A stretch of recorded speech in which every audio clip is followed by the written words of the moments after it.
Not quite, Sparrowson. I'm following the hunting beagle's advice. Don't eat the poisoned pork. The other piece of advice, that if we want to learn about a member of royalty, we should hit the library. Well, that makes sense. See, Falcon, I'm meaning to ask, since we're in a library and all, are you a classic literature fan, or do you prefer more modern works? Readings for squares.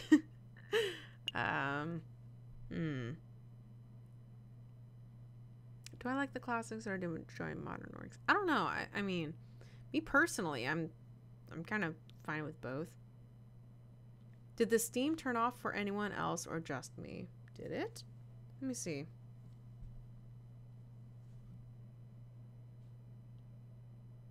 It looks like it did, actually. Okay, it looks like the stream probably split, because on my Streamlabs it says that I've been streaming for over 2 hours, but on my phone it says I've been streaming for about a minute. So it looks like the stream turned off and turned back on. Sometimes it'll do that. It just means I'll have 2 videos. So anyway, back to reading. Do I think the classics or modern works? I don't know. I'll just say the classics. I like the classics, you know? Alain René Lesage, Crébillon Fields, that sort of thing. Don't try to act smart. I saw you reading that book of naughty limericks the other day. You don't think I would notice because you put a dull-looking slipcover over it? But I knew, Falcon. I knew. Would you, messieurs? Oh. Would you, messieurs, mind lowering your voices? I can hear you squawking from the other side of the building. Nighthon? Ah, my apologies, monsieur. We'll keep it down. Wait, you're a librarian, aren't you? An astute observation, yes, monsieur. As the only quiet person in the library, I'm most assuredly a librarian. Well, now that we have your attention, my friend wants to ask you something. Oh, I do? Oh, right, I do. You seem like a scholarly, well-read individual. I'm sure you're up to date on geopolitical news and the like. I don't need your praise. Spit out whatever imbecilic question is in the back of your throat.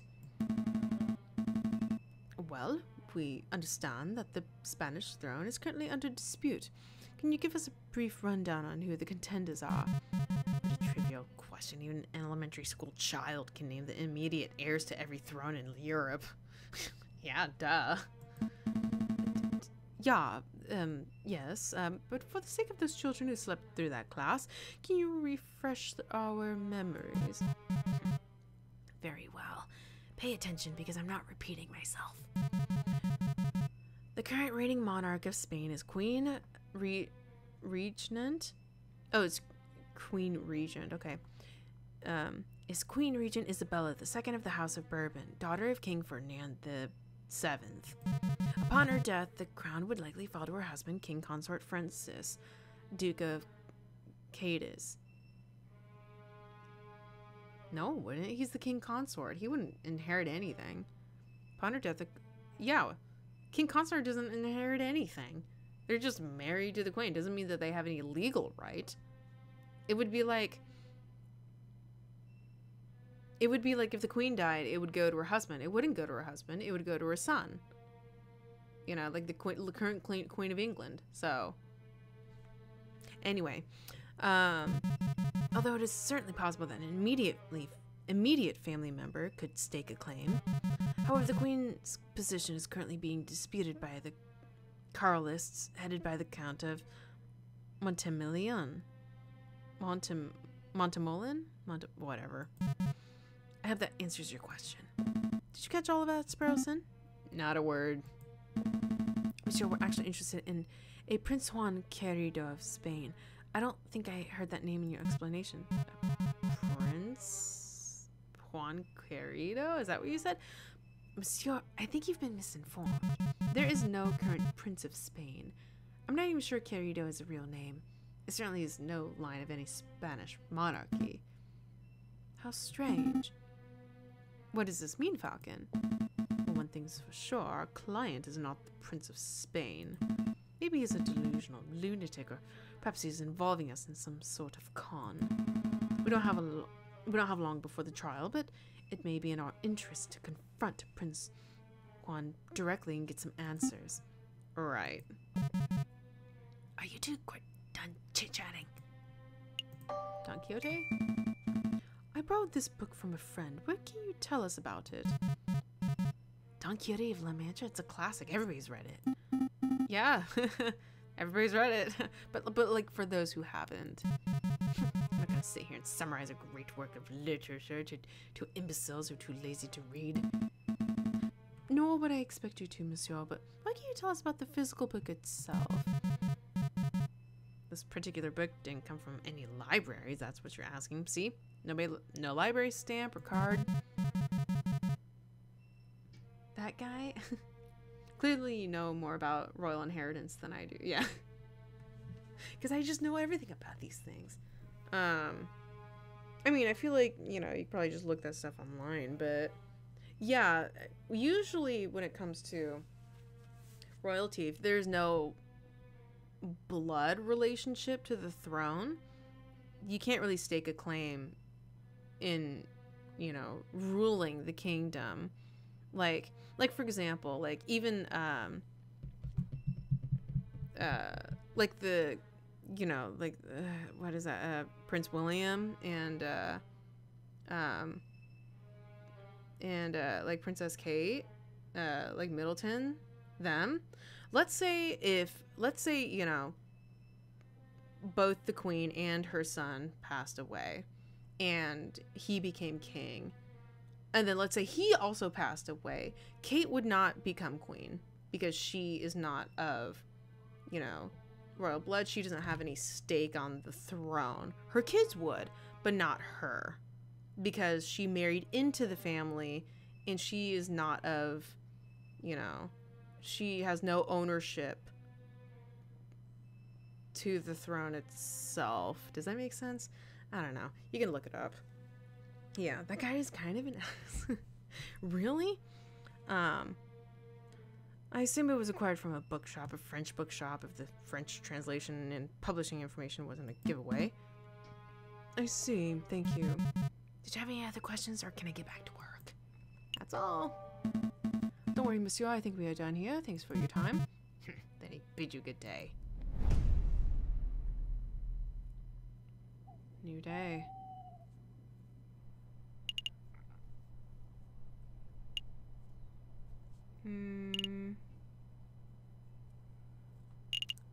Let's go to the Louvre.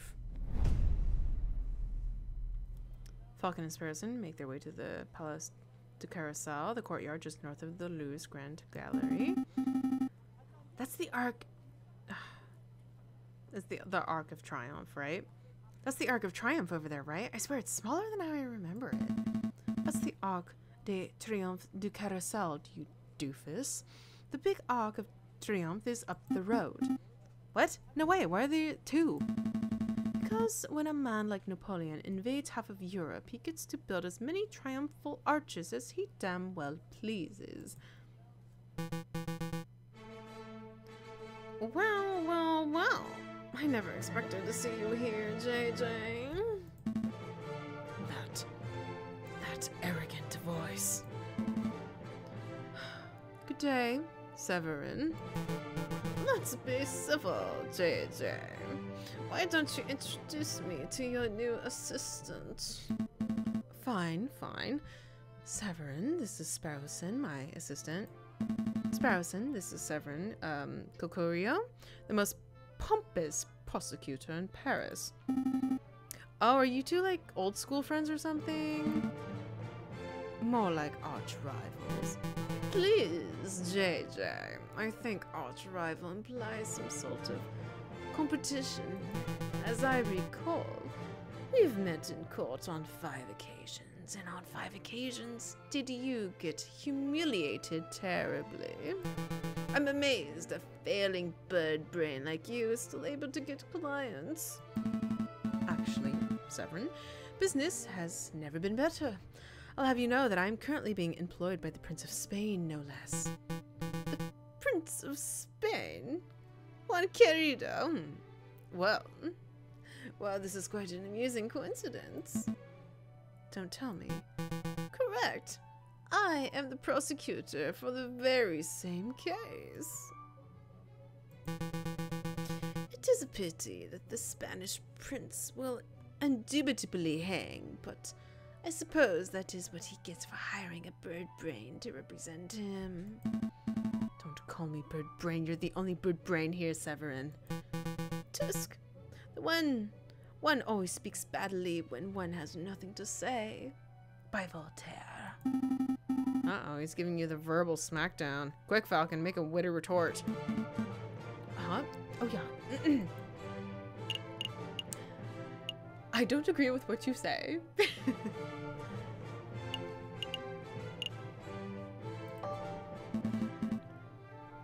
A witty saying proves nothing, Voltaire. Ooh.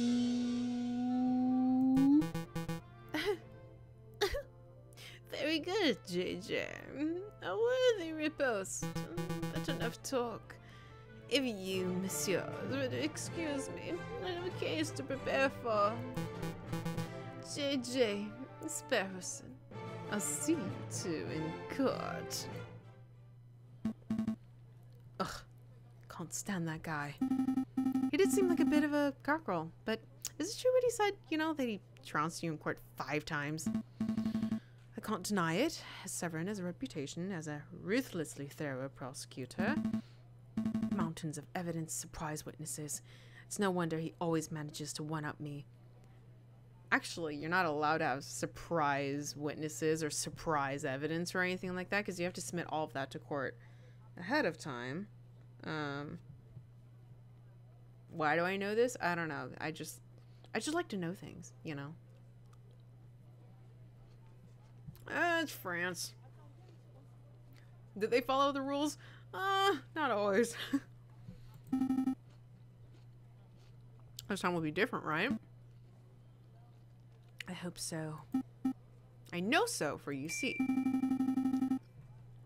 I saw this annotated map of the Louvre out of Cocorico's pocket when he was busy rattling off Voltaire quotes. Sparrowson, that's pretty illegal. Pretty illegal and immoral. Stealing from another attorney. That's the sort of thing that gets lawyers disbarred from the spot. Oh. I didn't realize it was so serious. Alright, I'll go give it back. I'll say he dropped it or something. Wait. That's right. Wait.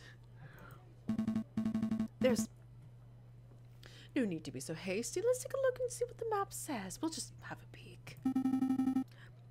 Moments ago you said that taking the map was illegal and immoral. Well, the act is done. It's not like peeking would make, you know, the map double illegal.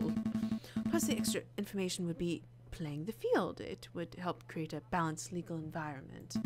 That's a good thing, isn't it? When you put it like that, it would almost be illegal to not take a look. Yeah. Let's take a closer look.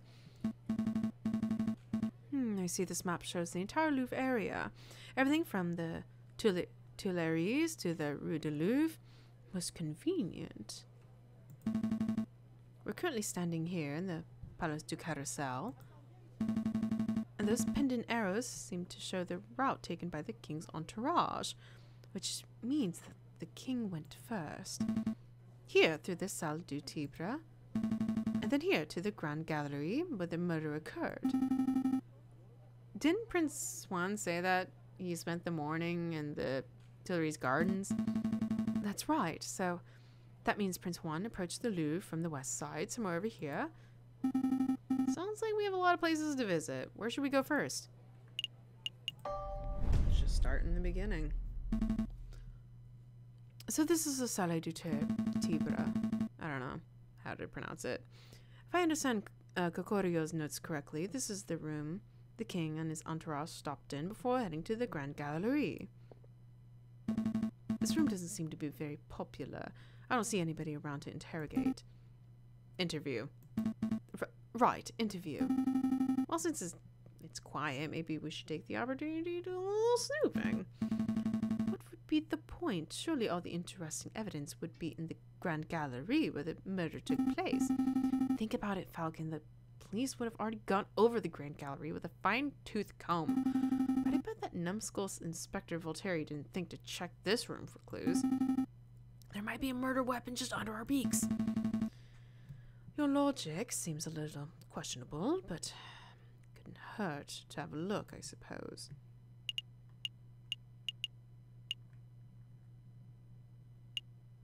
I see a cabinet full of engraved plates, mostly bronze. How much do you think they're worth? I don't know. 300 francs a piece, at least? What? Are you serious? I'm in the wrong profession. I don't think archaeology works as a get-rich-quick scheme, Sparrowson. Is there anything about archaeology? I'm going to become a museum robber. Oh, well, that is one, way to get rich quick.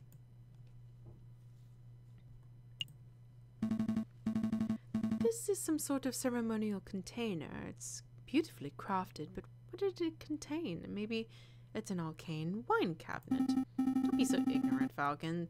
This is a sacred Mesopotamian artifact gifted to Emperor Hadrian for his victory at the Euphrates in 123 AD. Stop making stuff up. You and I both know nothing about Mesopotamia. All right, you got me. I mean, this could be a hippo's chamber pot for all I know. I'm not sure what this is. Some sort of stand or podium. Maybe it's just a decorative piece. It's a Roman doorstop. Roman doors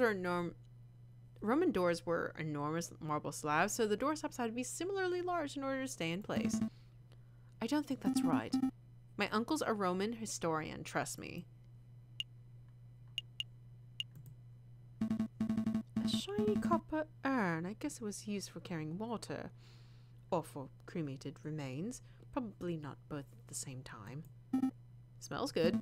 Don't sniff the exhibits, Sparrowson. No, really.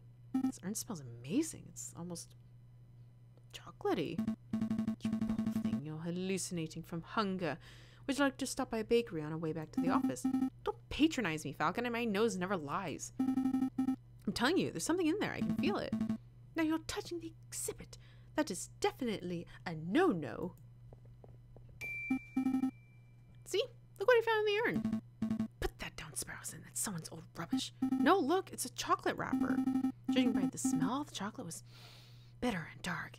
70, perhaps 80% cocoa. Belgian in origin. The level of wrapper crumbling and the firmness of the chocolate residue indicates that this was discarded just a few days ago. Yes, I am certain. The chocolate contained in this wrapper was undoubtedly consumed on the 7th of January, the day of the murder. Mon Dieu, Sparrowson, you just all of that from smelling the wrapper. Imagine what I could work out if I tasted it. That won't be necessary. Sparrowson, if you could apply this level of critical thinking to areas outside of food, you would be the world's greatest detective. If only all evidence were edible. So do you have any idea which shop this chocolate was purchased from? That might help us track down the person who consumed it. No, there's no possible way we could know that. I suppose we will just have to visit every confectioner in town and sample every bit of merchandise in comparison. What a chore. Interesting. Because I can see Lunde's Helgesak's Chocolate Emporium written on the wrapper. Well, you can't blame a bird for trying. Okay. We're done here, for now at least. Can't spend all day staring at Roman artifacts, I suppose. So where to next? Here we are, the Grand Gallery, the murder room. I believe the murder occurred right under the new painting. I see hundreds of paintings. Which one's the new one? I haven't the foggiest. We will have to ask someone. Please don't talk to me, please don't talk to me, please don't talk to me. Excuse me, monsieur, you look like you know your Mona Lisas from your last suppers. I don't want any attention. Maybe he isn't talking to me. No, he's definitely talking to me. Keep it together. Keep it together, Eric. Oh, hi. Would you happen to know which painting was unveiled on the 7th of January, the one the king came to visit? Yeah, I can help you with that. It's the piece right behind you.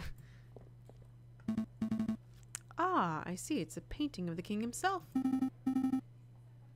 That's one noble-looking penguin. What do you think of it, Falcon? What do I think? I'm no art critic, but it's a masterpiece. I don't care for it. I don't know. It's subtle and nuanced, or whatever that means. The careful brush strokes, the pre-Raphaelite soft tones, and the subliminal use of light. This is contrasted, nuanced work. It's an evocative painting that alludes to a forgotten era. You said a lot of words. I'm not any closer to knowing your opinion. I'm getting the impression that you messieurs aren't regulars at art galleries.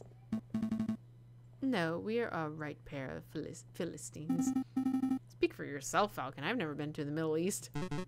I'm guessing you're here to investigate the king's assassination attempt. That's right. We were actually hoping we could ask you a couple of questions about what you saw. Oh, I wasn't even in Paris when the murder took place. I didn't see anything. I have a friend who might be able to help you out. What's this? R&M Associates, home of Renaud Volpe's private investigator. Thank you, but I don't normally deal with these gray area of the law types. No, please give the guy a chance. He helped me out of a bind before, and I'm sure he can help do the same for you. Well, I'm not making any promises, but I'll keep a hold of the card. We appreciate the help in any case. It's no trouble. Thank you for your time, monsieur. Is there anything else we can do here? Well, ideally, we would turn the whole Grand Gallery upside down and hunt for evidence, but it's not possible with so many people around. We should probably just move to another room.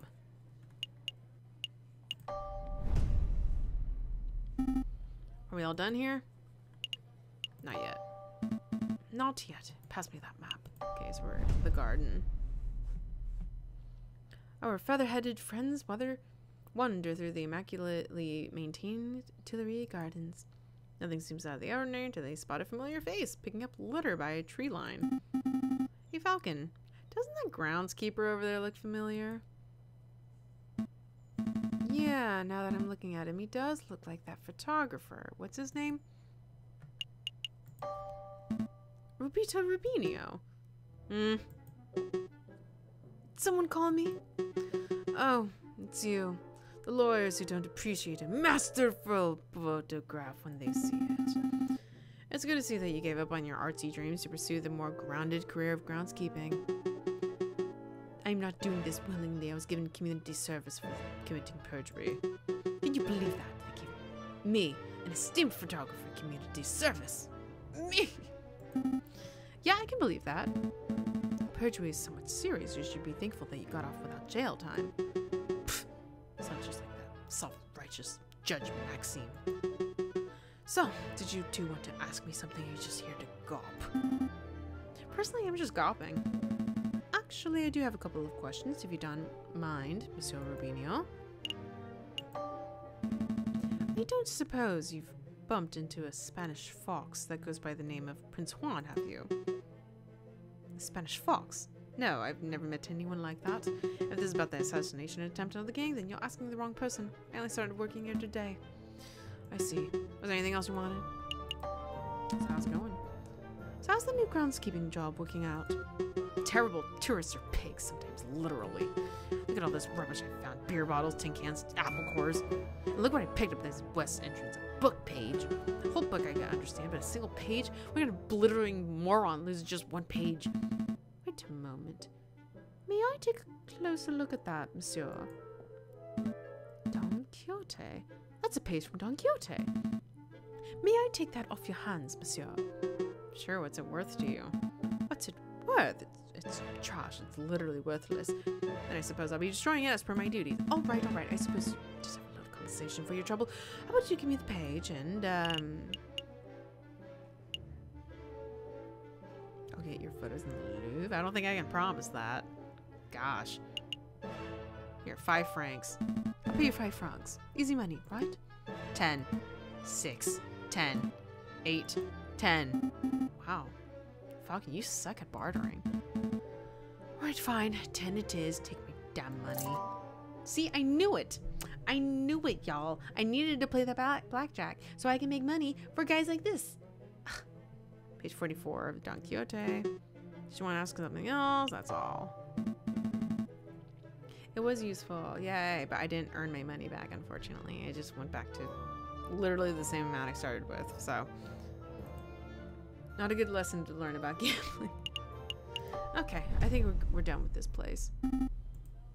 Yep, let's go.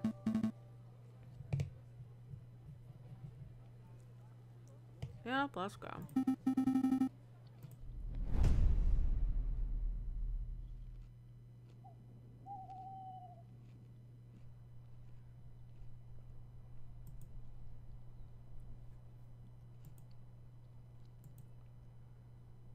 Exclamation marks are totally optional. Okay.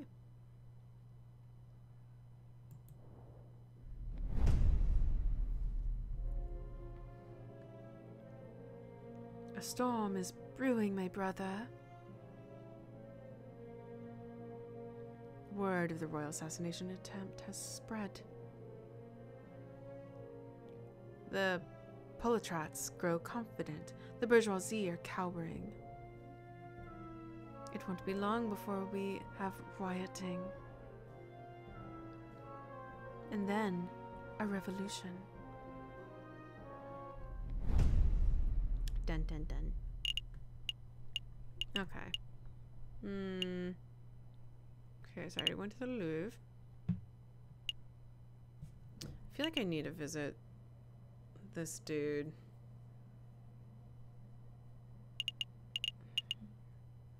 How many days do I have left? Is the game going to tell me that? Because it says I have 6 days, and I can't remember how many days. Okay, let me see. I have 1, 2, 3,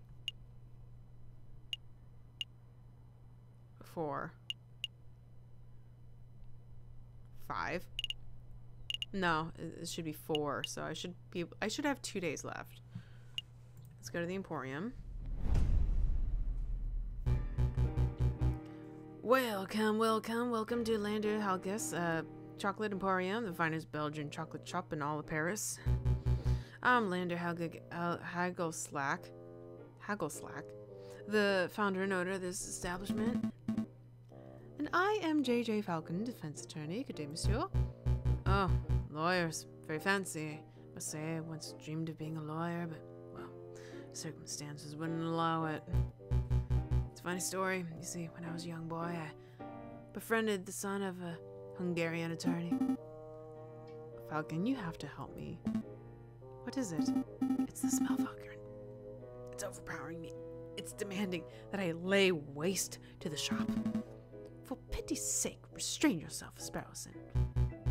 Oh, but I'm rambling, aren't I? So, are you messieurs here to buy some chocolate? Yes. No. Well, actually, here on business, monsieur. Business. First things first, we believe that this chocolate wrapper originated from your shop.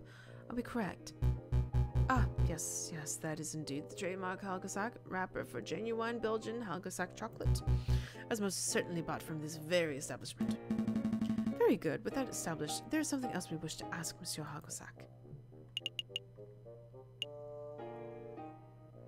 Who bought this piece of chocolate? That would be a hard question to answer, but... Can you tell us who bought the chocolate that was contained in this wrapper? I'm afraid not, messieurs. Not just because it matters of confidentiality, although that is factory, you understand, but because I couldn't possibly know that. I thought elephants never forget. My memory is impeccable, monsieur, but you must understand that I have dozens of customers a day. There are hundreds of people who could have potentially bought this particular item. So your memory is good, but you need further information. If I were to give you the description and name of a person, would you be able to tell us whether they purchased something from you? Oh, yes, I could probably do, monsieur. Let me think who to ask about. The Baron.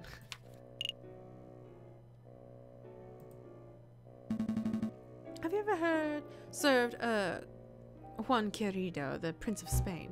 Prince of Spain? No, monsieur. That's good to hear. Our clue would have turned to a dead end if our own client turned out to be the chocolate fiend. I did once served a princess from Mali, if that is any help. You see, I met the girl while hiking through the Himalayas. Please stop. Let me think. Who to ask about? Maybe Severin?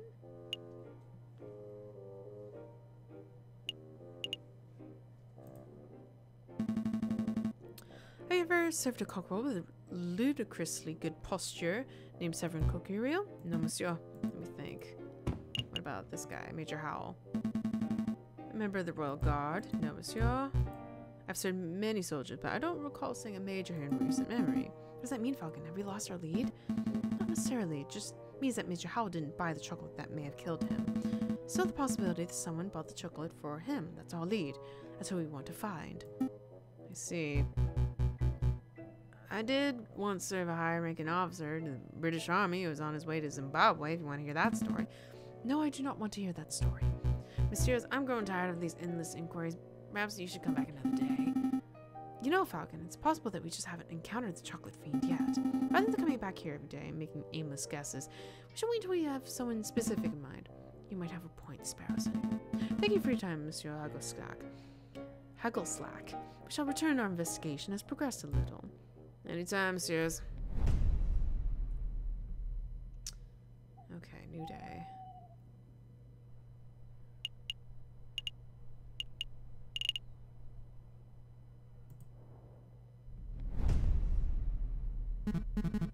You again? Visiting hours are over. Come back later. I have no time for your quibbling, monsieur. Stand aside. You can't talk to me like that. I most certainly can.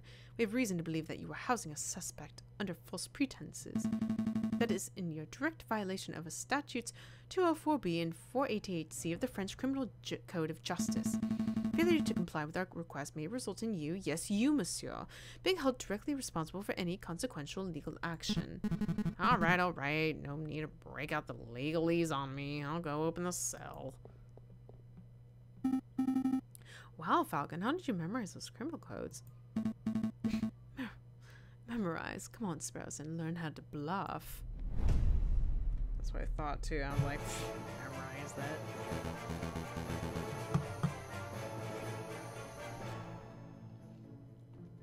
Ah, Senor Falcon.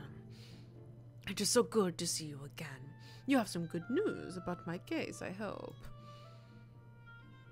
Mm-hmm.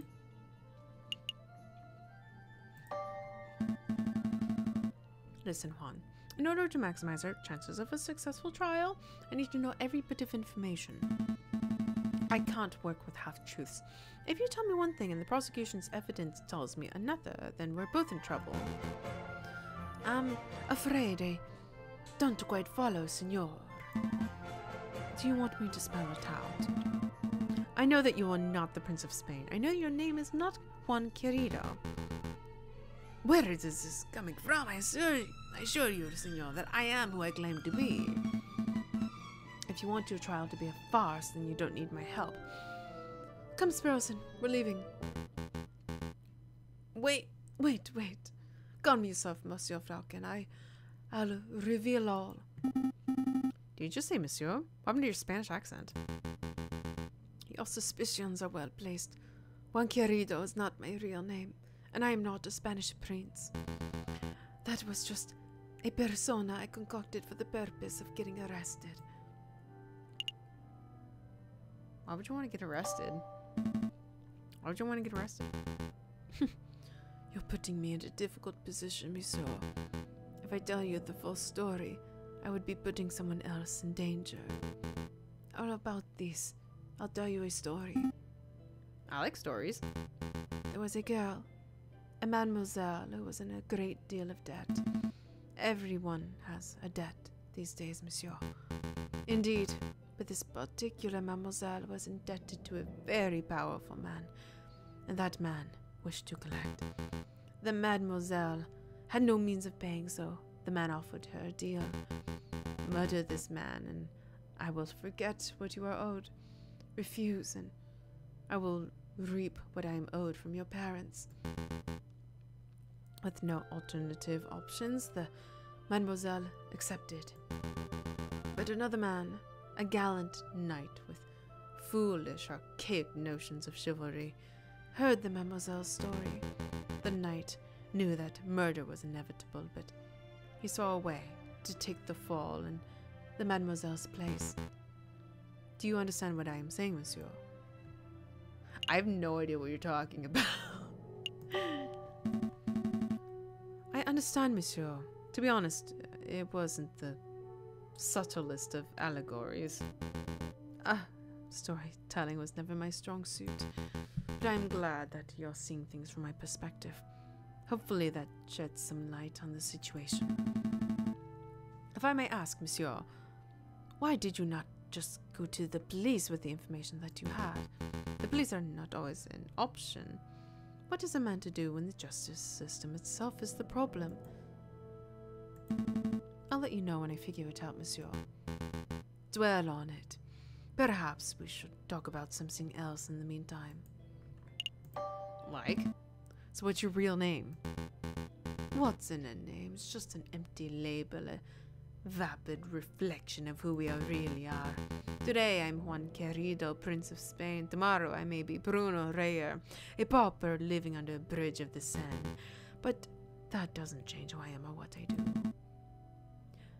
That doesn't really answer my question. No, I suppose it didn't. Be a smart bird, Monsieur Falcon. I suspect you already know my real name. Don Quixote?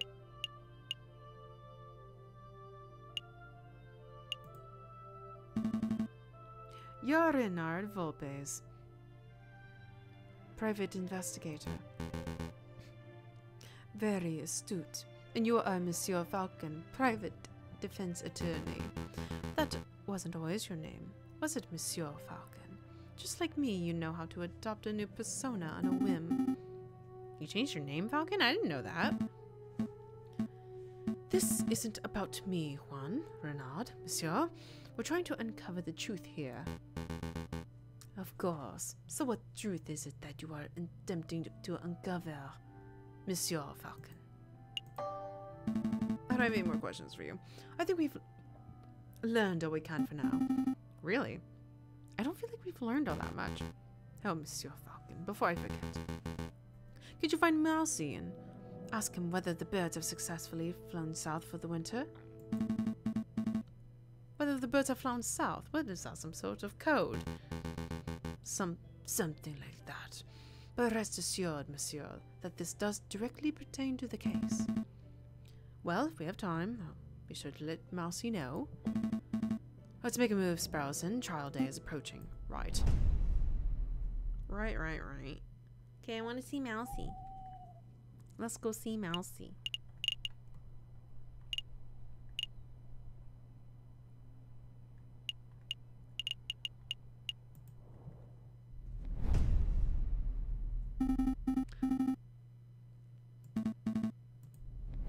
Oh no, I'm out of time. Oh, that sucks.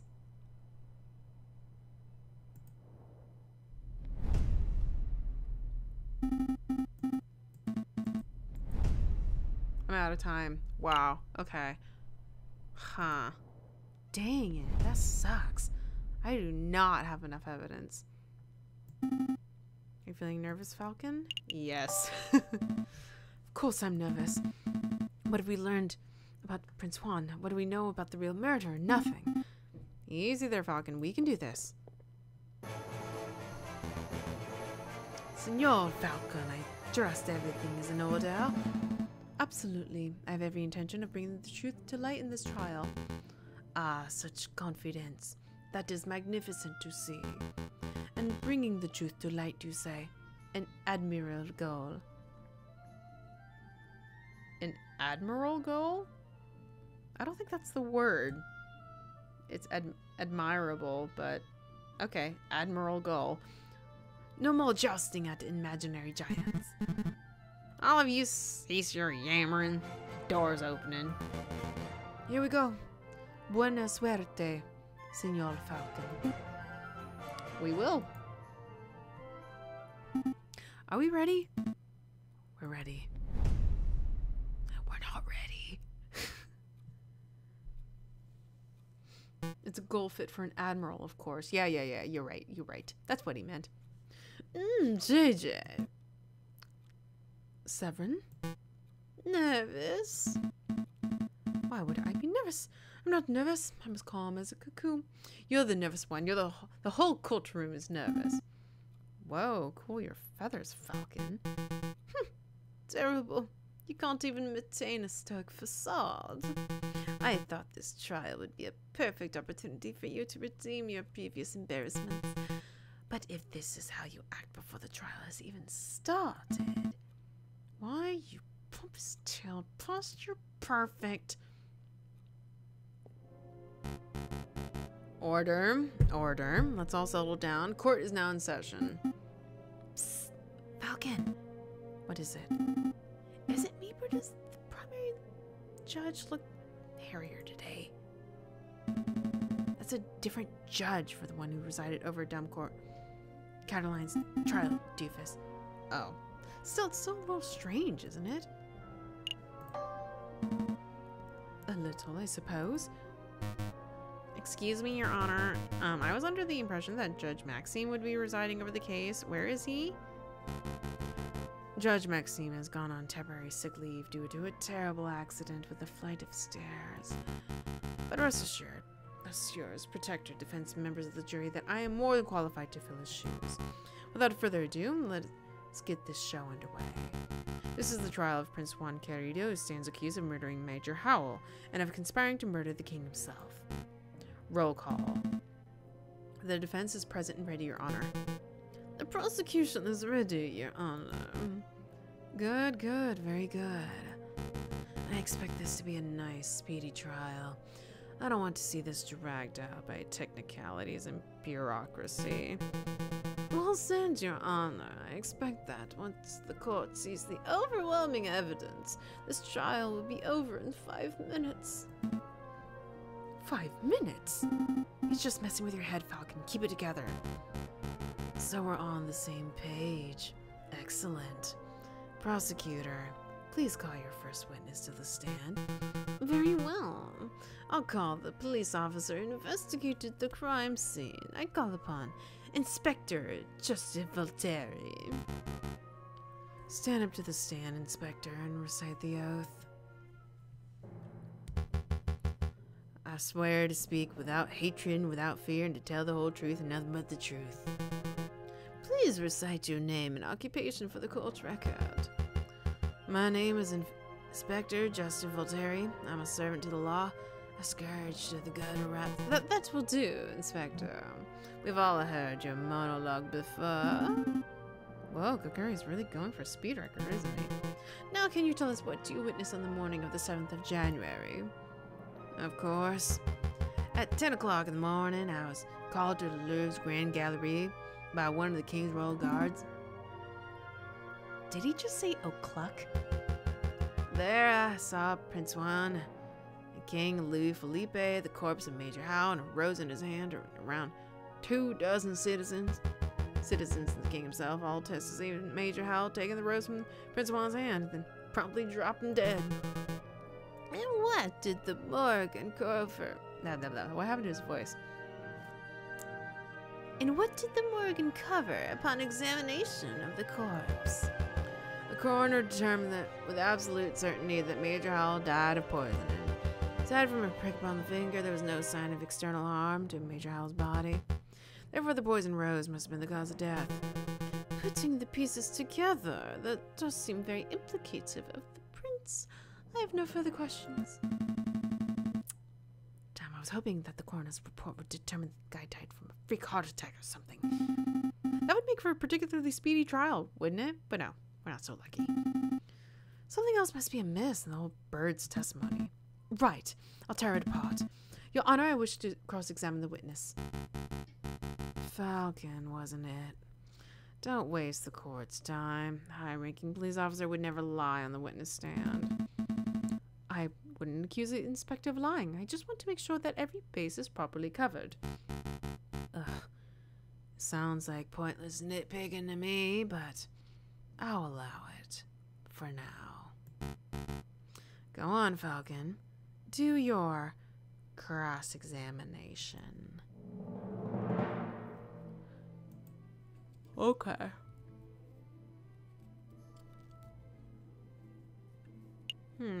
What is actually... Okay, what do I have? I really don't have that much. Sucks.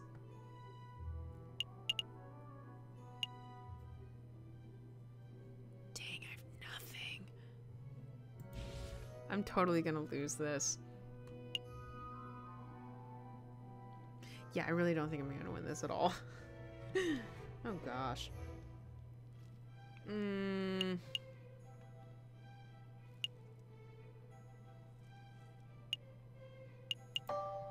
o'clock? Oh, correct, 10 o'clock.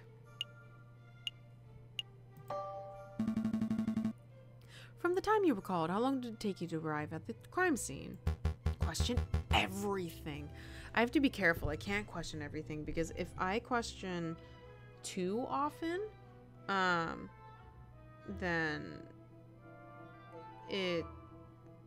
the jury is going to not like me, and I want the jury to like me because that's the only way I'm gonna get, you know, a thing, like a not guilty, you know, because if I click on everything and I waste the judge's time, they could kick me out. So around 5 minutes. I happened to be in the neighboring Palais Royal at the time, so it was a simple journey. Then I'm guessing that Major Howell would have been dead for around 10 minutes by the time you arrived. That'd be a fair estimate. Plenty of time for a bad guy to slip away, huh? It's definitely a possibility. I don't think the court would appreciate my wild speculations, though.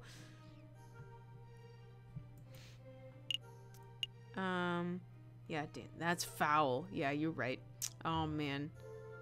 We got bird memes and puns in the game. Now we get it from you. Dang it. Statement of question. Inspector, you say that there were around 24 citizens, all of whom attest to seeing my client deliver a poisoned rose. Oh boy, when you put it like that, the situation seems a little dire, doesn't it? Correct. We collected precisely 22 testimonies, and there were no major inconsistencies.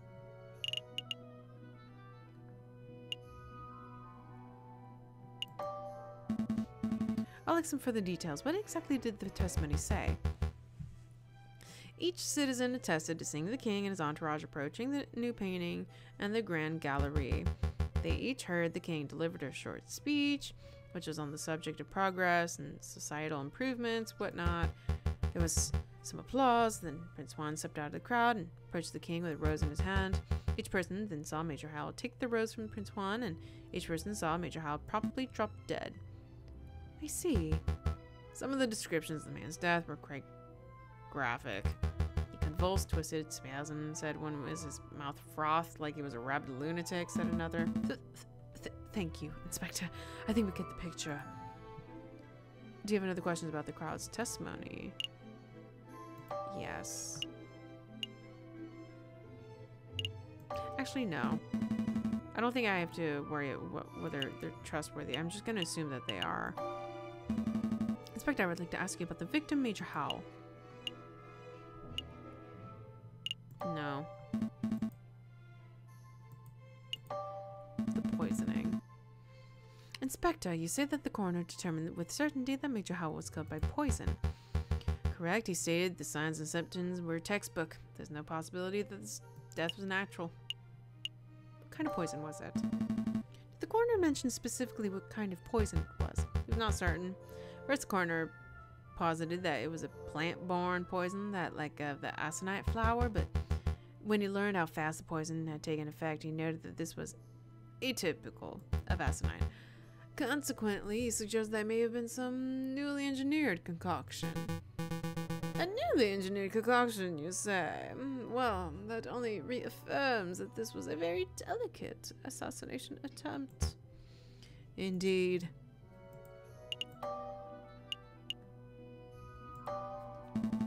How exactly was Major Howell poisoned? What was the delivery mechanism? His finger was pricked by the poison rose. He even commented out loud about it seconds before dying. All 22 citizens who witnessed the murder tested seeing and hearing this. Is there any possibility that he was poisoned by something else? What an absurd thing to ask, JJ. You just heard that 22 people saw the victim prick his finger and die. What are you suggesting? That the pricked finger had no relation to the poisoning?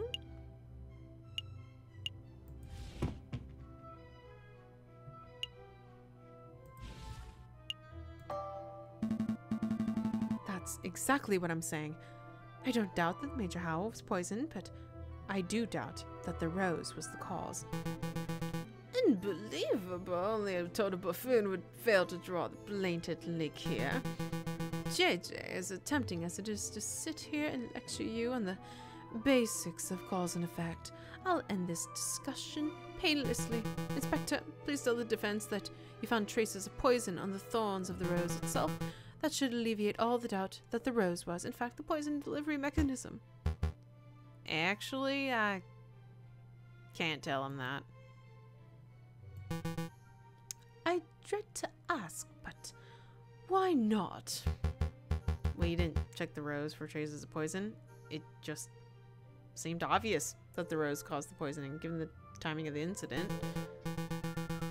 Well then, now would be a good time to take a test. Here's a marvelous thought. We prick the finger of the defendant with the rose. If there's no poison on the rose, then Prince Juan lives, and he is free to go. If the rose is poisoned, then the prince dies. But that's okay, because the punishment would just be just as fitting of the crime. A marvelous suggestion. What is this, a witch trial? This isn't America, Severin. That's not how we do things here. Right? That's the most American way we do it. Calm your feathers, JJ. It was certainly a joke. That's clever, but a horrible way to do things. There are far more humane ways of testing for poison. It's very witch hunty. Yeah. I think this is like the 19th century. It's just like, yeah, that sounds about right. I'm sure the inspector will perform his duty with due diligence.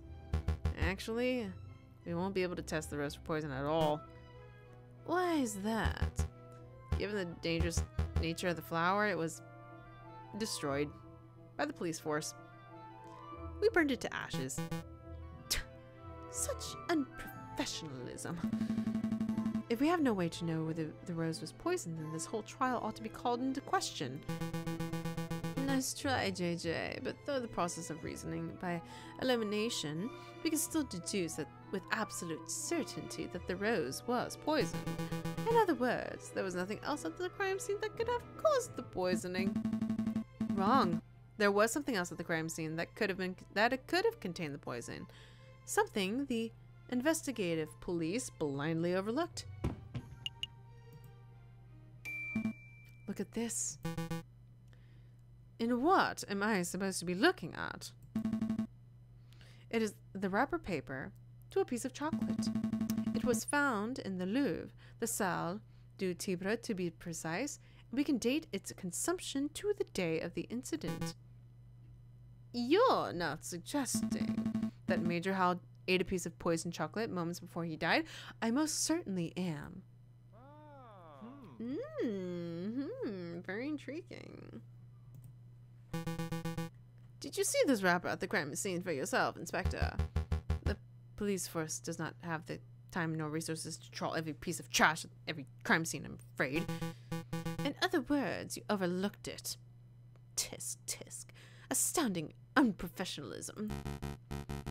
The prosecution is right to be disgusted. What a disgraceful display, Inspector. I offer my apologies, Your Honor. I don't want your apologies. I want you to do your damn job properly.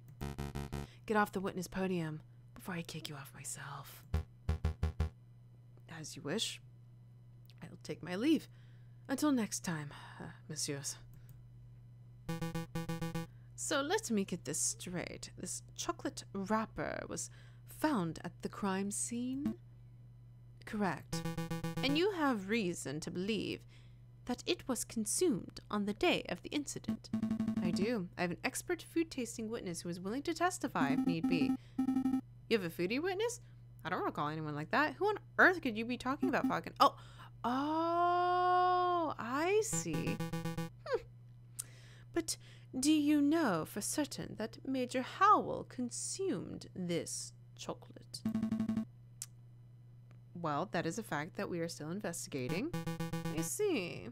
And do you have evidence that this chocolate was in fact poisoned?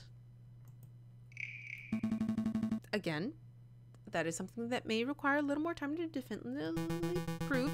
So then, in actuality, you do not have the evidence that Major Howell consumed some poisoned chocolate. Instead, you have a solitary piece of rubbish that you plucked straight out of the gutter. That's weak, even for you, JJ. Let's move things along. I have another witness I'd like to summon. He is a man who claims to have had an excellent view of the people going in and out of the Louvre at the time of the incident. I call upon Monsieur Toussaint Kingsley.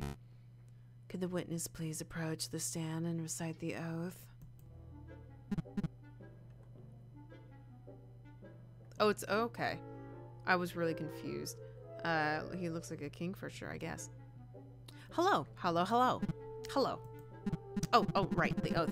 I swear to speak without hatred and without fear, and to tell the whole truth and nothing but the truth. Please state your full name and occupation for the court record. My name is Toussaint Kingsley, and I am a person who fishes. A person who fishes? So you are a fisherman? Oh, is that how it is? I thought the French justice system was just better than this.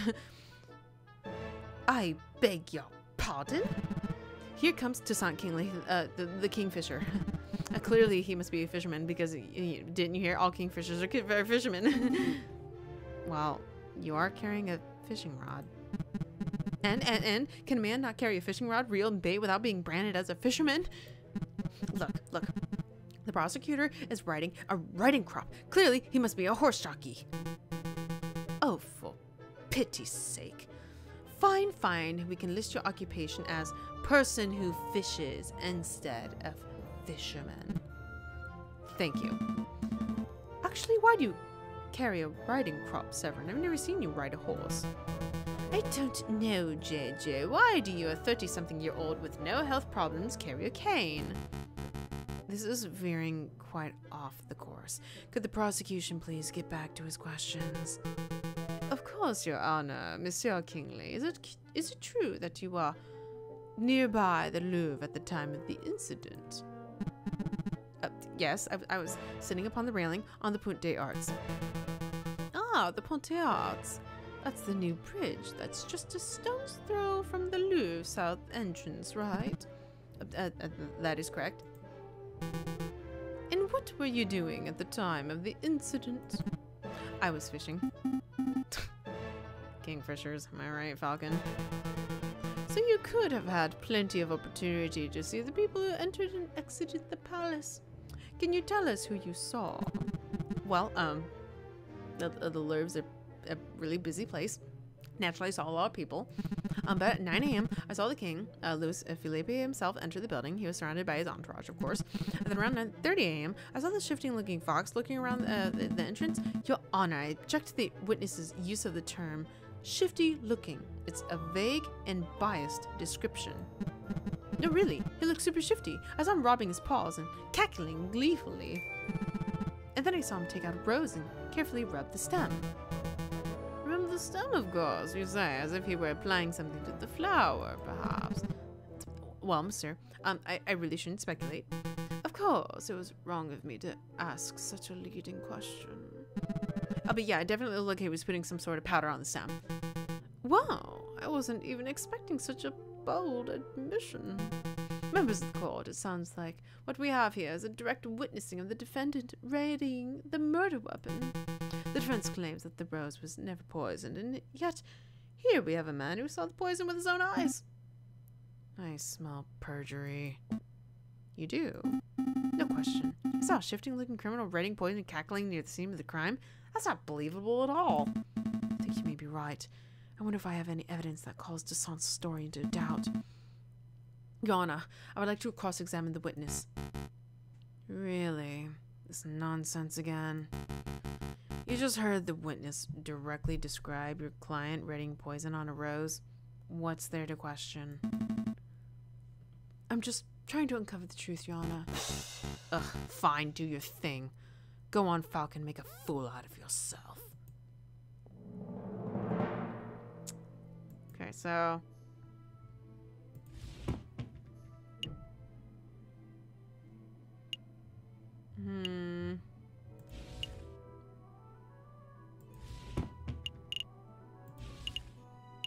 Yeah. Shifty-looking fox. Monsieur Kingly, you said that you saw a fox robbing the stem of a rose. Yep, saw it with my own eyes.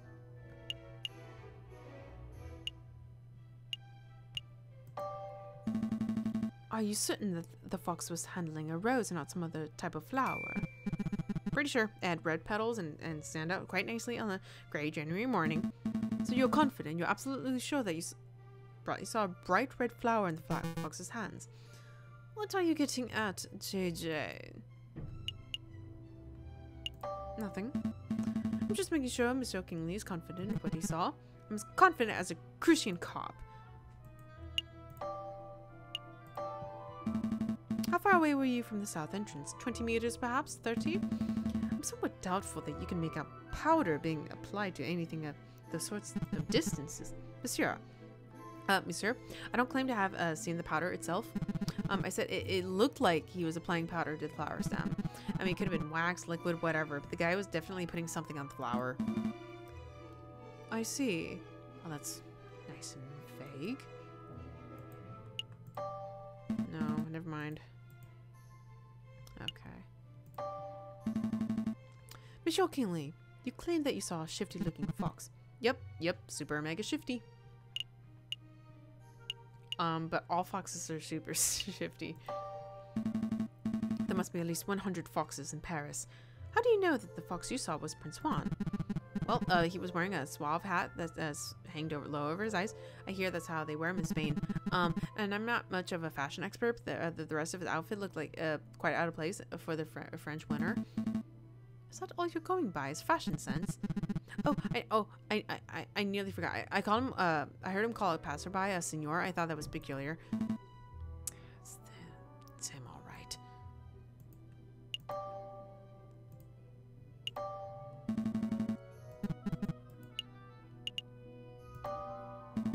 That's not a valid testimony. All foxes are shifty-looking by default. Well, that's not cool. Mon Dieu, JJ. It's the 19th century. You can't just throw out slurs like that in this day and age. I'm just saying. No, you listen. France is better than this. We've moved past our need to hold back animals. We don't like through the use of oppressive stereotypes. Well said, prosecutor. Slurs are archaic. Now we as a society can hold back animals we don't like through much more subtle institutional means. Right. Wait, what? No. Monsieur Kingsley, you say you saw the king himself enter the Louvre. Indeed, I did. Yes. Who was in the king's entourage? Who did you see in the king's entourage? Well, there was the king himself, obviously, and there was quite a few guards, maybe 4 or 5, including the big dog, Major Howell. I think that was all. Let me see.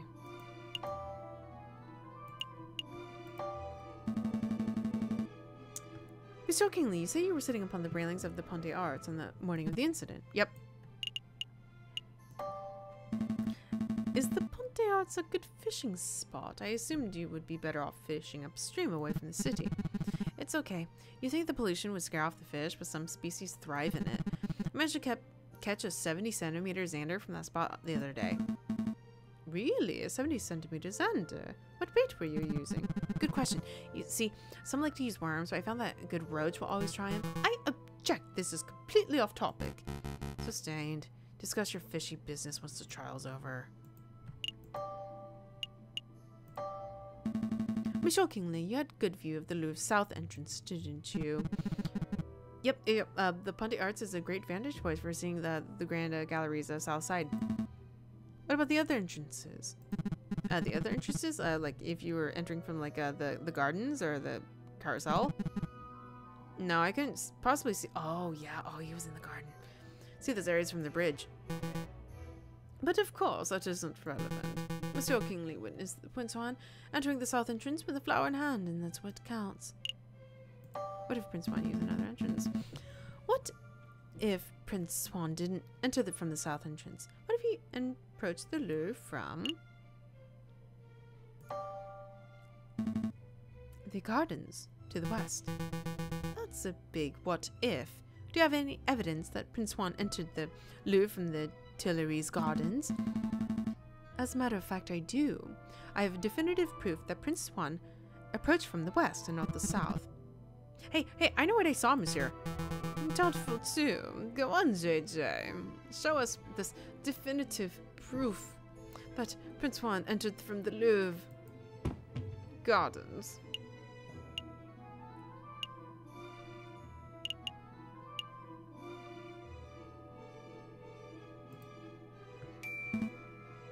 Look at this. A book page. Page 44 of the... Oh, page 44 of. Haha, another typo. Page 44 of Don Quixote specifically. It was found just outside the Louvre's west entrance. This proves nothing. I'm not done yet. Take a look at this. Don Quixote. This is the book Don Juan has been reading in jail since his arrest. I believe he has had it on his person for some time, and yes, page 44 is missing. That was the first thing I checked. You do realize what this means, don't you, Severin? The defendant was present in the gardens prior to entering the Louvre. This also means that in all likelihood, the defendant entered the Louvre from the west entrance and not the south. He could not possibly have been seen by Monsieur Kingsley from the Pont des Arts. What? I know what I saw, monsieur. A fine theory, Falcon, but maybe the defendant took the long way around. One can still travel from Tuileries to the Louvre's south entrance by walking along the river. An extra 2 kilometers of walking just to enjoy the premier scenery? Let's not say silly things, Kokorio. Okay, maybe the defendant deliberately left the page there to mislead the investigation. Now you're the one who's blindly speculating. It's not blind speculation, it's a viable hypothesis. You are fond of logic, aren't you, Kokorio? Let's talk about Occam's razor. When torn between 2 seemingly equal hypotheses, we must decide with one that imposes the fewest assumptions. Which one of these theories makes fewer assumptions? 1. The page from the book fell out on his way to the Louvre south entrance, or 2. Prince Juan deliberately planted the page on the off chance that it would be discovered, then he took the long way around. How dare you, the nerve of you to lecture me on such basic philosophical concepts. I'll stop lecturing you when you stop making such basic mistakes. Monsieur Falcon, please calm yourself. What is the point of all of this yammering? The ultimate point is that Toussaint's testimony is fabricated, made up, utter fiction. No, everything I said is the truth. I suspect that the witness isn't even a fisherman. I'm not a fisherman. See, he admits it himself. That's not what he meant. Innocent, perhaps? Oh, what a twist. Prosecutor, you have something that will put this arrogant Falcon in his place, don't you?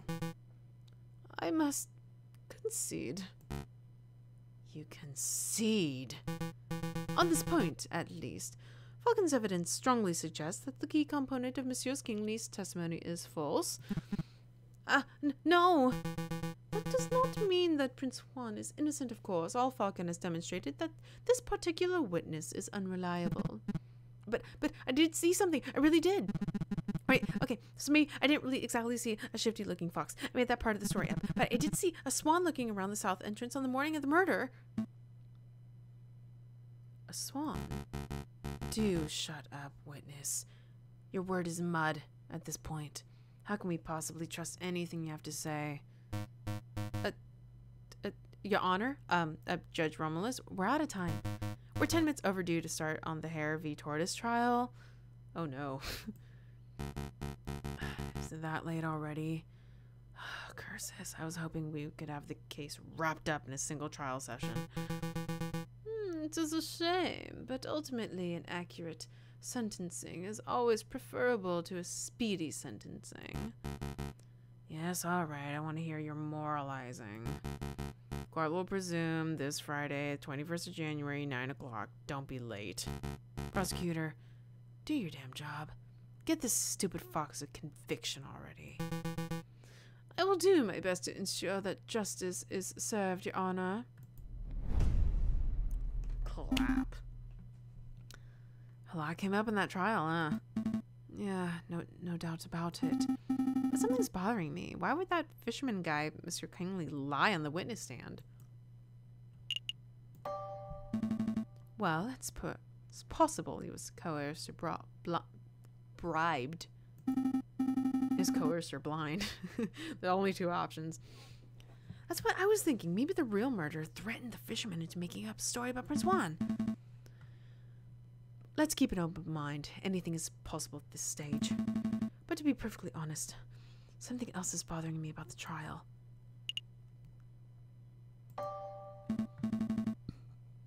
Judge Romulus. He's acting without a shred of professionalism. He's obviously more interested in securing a guilty verdict than he is in discovering the truth, but why? Maybe he has a vendetta against Spanish royalty. I'm not so sure. There must be something else at work here. Excuse me, Mr. Falcon? Oh, sorry to bother you, but, this letter just arrived. I think it's for you. A letter for me? I wonder why it wasn't sent to my office. Have you been demoted to courier status, Rupert? Oh, hush, hush, Sparrowson. I don't need to be pitied by a first-year dropout. Oh, good. Come back. So what does the letter say, Falcon? It's a threat. A threat made with cut-out newspaper letters. Whoa, I didn't know those things actually existed. Let me see. Falcon, stop your investigation, or there will be consequences. Scary. There's no question that this letter originated from Major Howell's murder. He, or she, must be aware that we are getting close to uncovering the truth. Sounds about right, but why would a person write with cut-out newspaper letters like this? Masking one's handwriting would be the most common reason.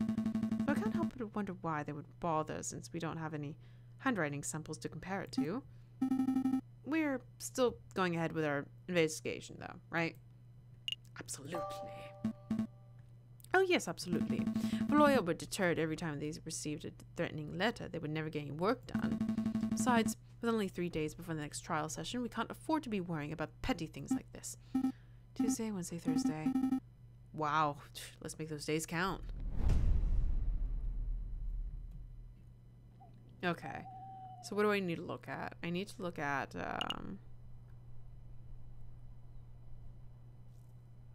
I need to talk to the mousey.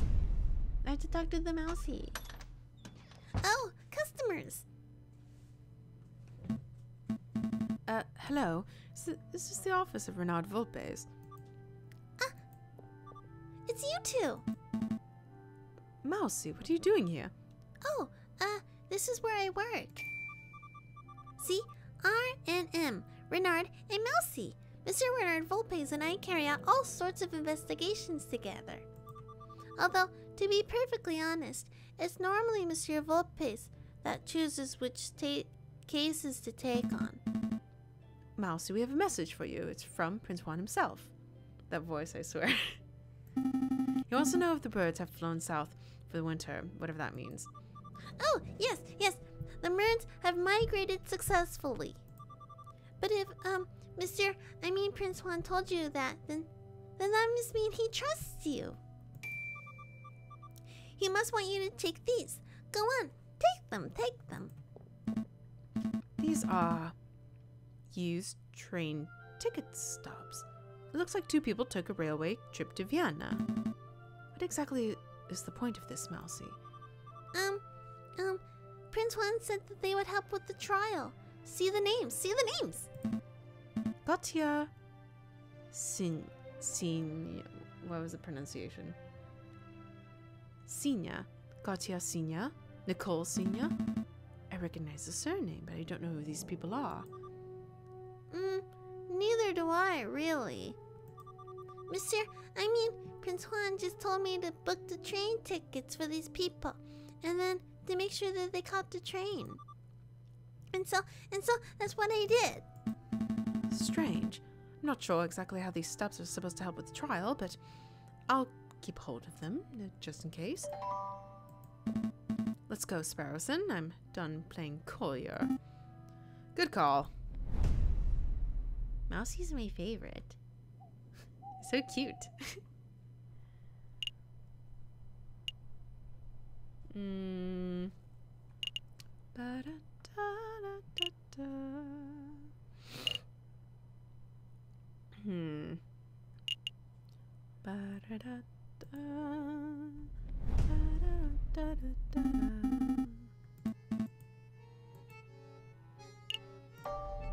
Let's go to the drinking room.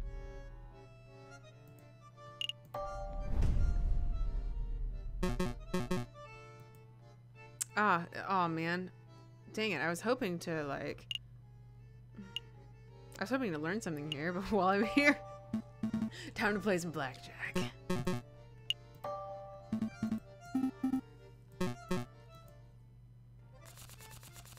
Alright, let's go. Back to my gambling addiction.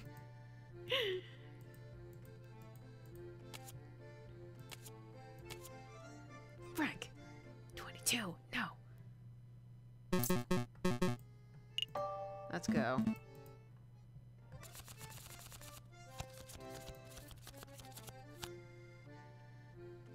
Yay! Sending more positive messages to your audience. Exactly. 17. Ooh. I'm gonna have to stand.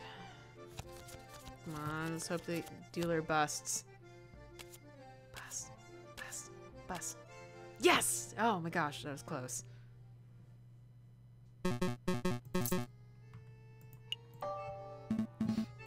I mean, like, I'm supposed to be, you know, helping with like a murder trial and all, but like, why look for evidence when I can just play blackjack, okay? Dang it.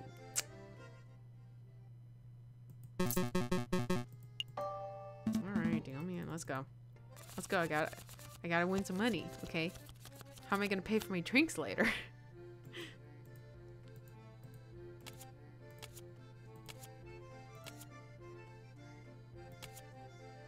Dang it. Ugh. How much money do I have, by the way? Am I 40 francs? That's not too bad.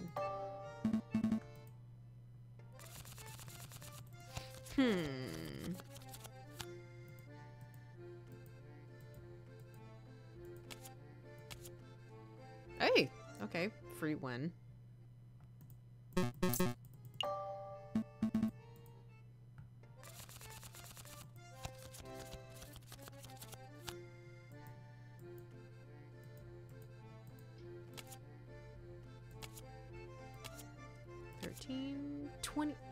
Okay, I gotta go.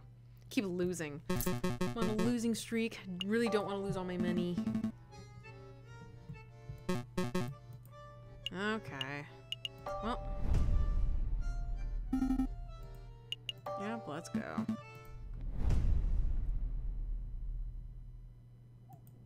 Alright, wasted a day. Oops. Oh? Yeah. It's fine, money's for humans. You're a bird. Exactly. I'm feeling pretty confident about this case. The big picture is coming together nicely. I'm somewhat relieved that Prince Juan is clean. It came clean. His secret was putting the whole case in jeopardy. We still got one day until the trial, but how to spend it? I suppose we could revisit the Louvre, or maybe we should just play some cards at Le Canard Joyeux. Something wrong, Sparrowson. You're being unusually quiet. Falcon, we need to talk. What's up? See, I was doing some thinking. Dangerous thing to do, I know. Anyway, I realized we were missing a crucial piece of evidence. What evidence would that be? Well, we know that Major Howell consumed a piece of chocolate before he died, and we know that he died of poisoning. But we still aren't sure that the chocolate was the cause. That's true. If we keep pushing the chocolate theory, Kokurio will almost certainly bring that up.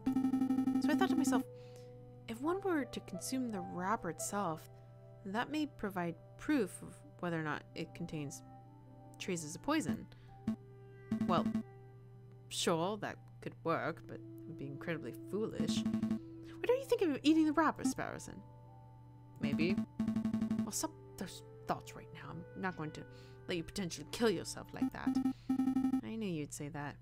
That's why I already consumed the wrapper 45 minutes ago.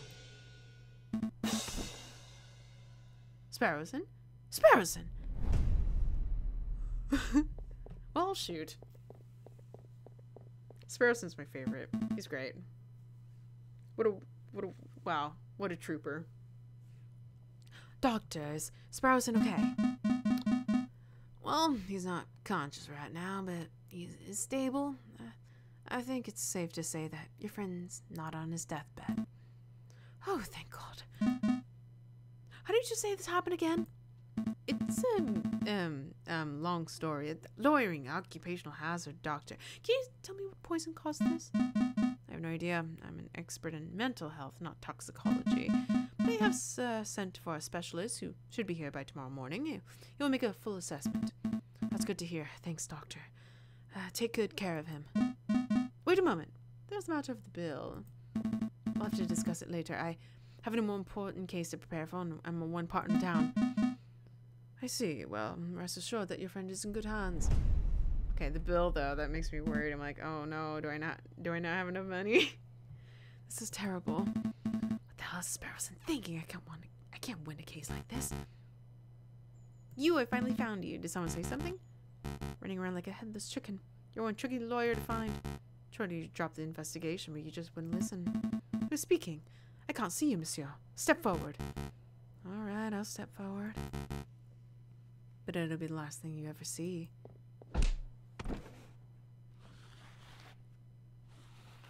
Well.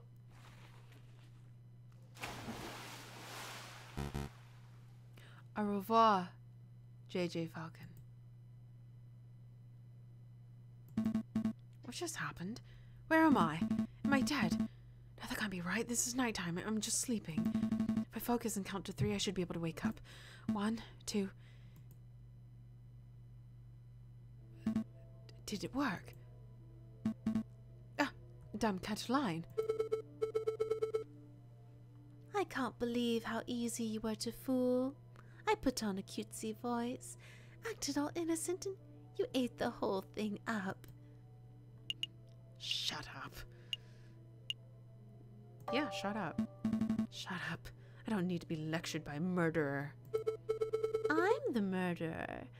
Why, Monsieur Falcon, it was your accusations that put Baron Rogel on death row. It wasn't my fault. Where are you going? Out of my way, Severin. Oh no, no, that's his voice. Out of my way, Severin. I'm not done talking to Dame Cataline. It wasn't my fault. Is that the excuse you make after all your failures? I'm not making excuses. Failure after failure after failure. No desire to improve yourself. You're a joke of a lawyer, JJ. Don't call me JJ. That's all you have to say. How pathetic. You don't even deserve to stand in your grandfather's shadow. My grandfather. I'll prove you wrong. I can do better. Oh, it's you, Sparrowson. Have you come to berate me too? What? No, I'm just here to wake you up. Wake up, monsieur. Wake up. Hey, can you hear me? I said wake up. It's all a dream.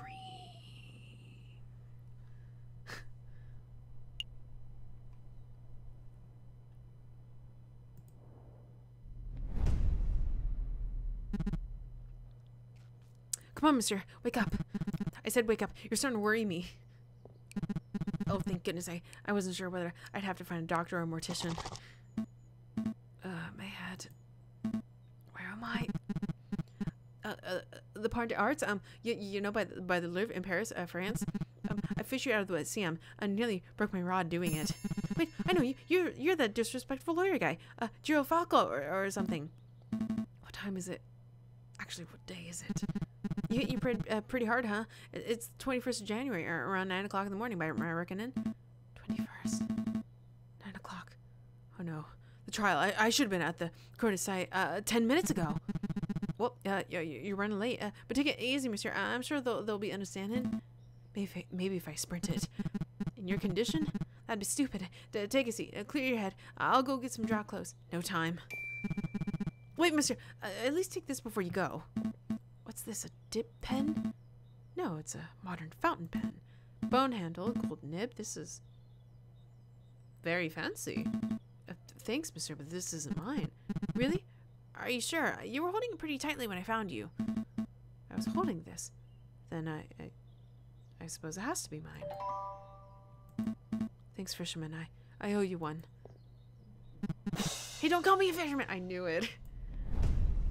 I'm not a fisherman, okay? I just fish and hold a fishing rod.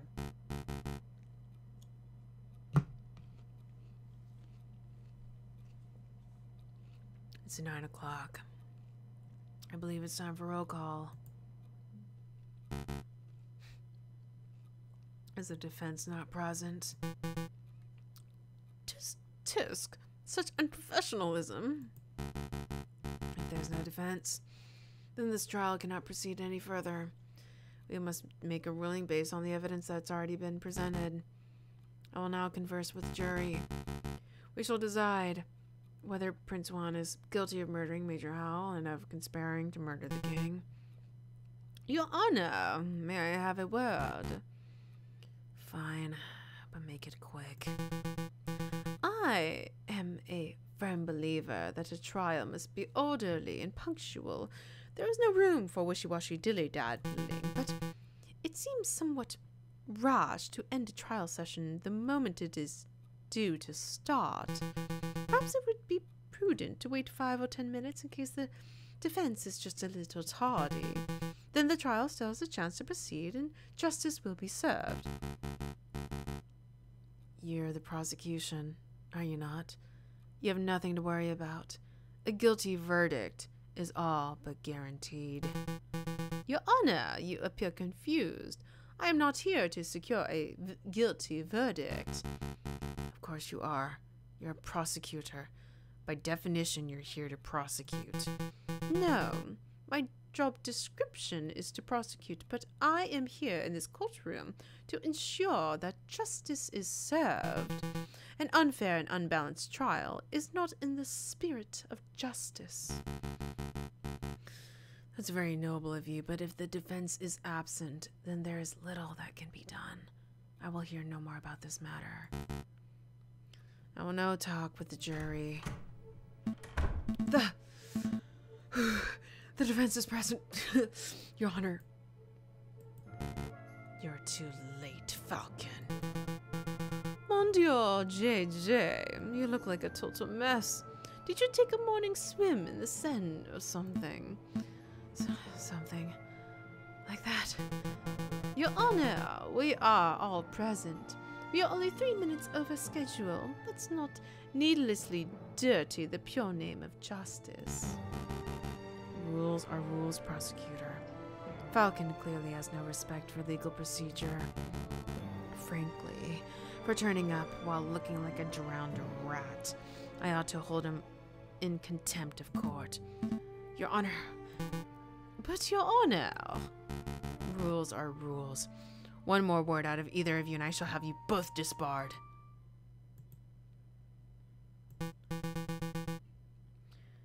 It's a pity. The King of France was most looking forward to standing behind the witness podium.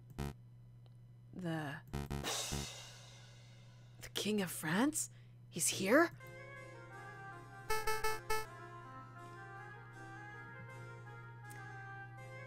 Oh, after all.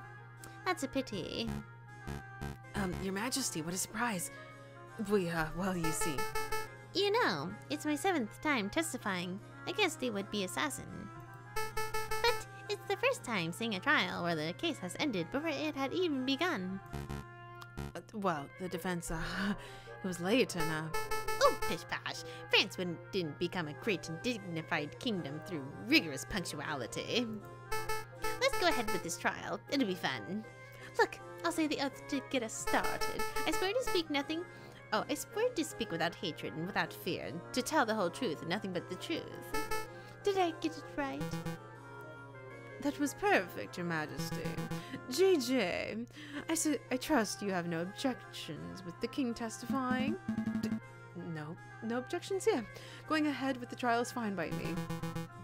And surely you wouldn't stand in the way of the king, would you, Your Honor?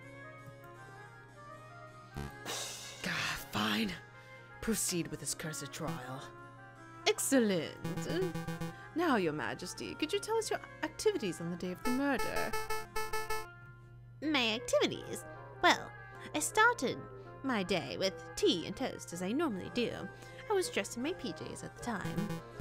I think you could skip ahead a little. Perhaps your arrival to the Louvre.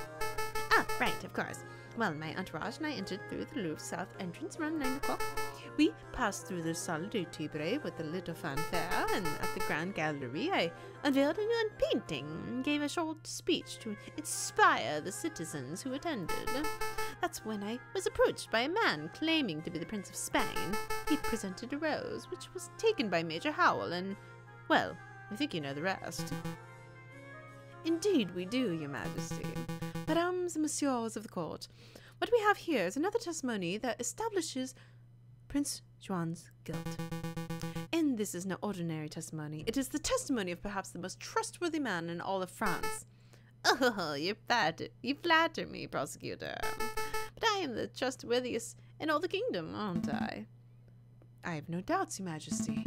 Nonetheless, I would like to perform a cross-examination. How dare you doubt our king? The utter nerve! Yeah, the king's the most trustworthy man. Laughs.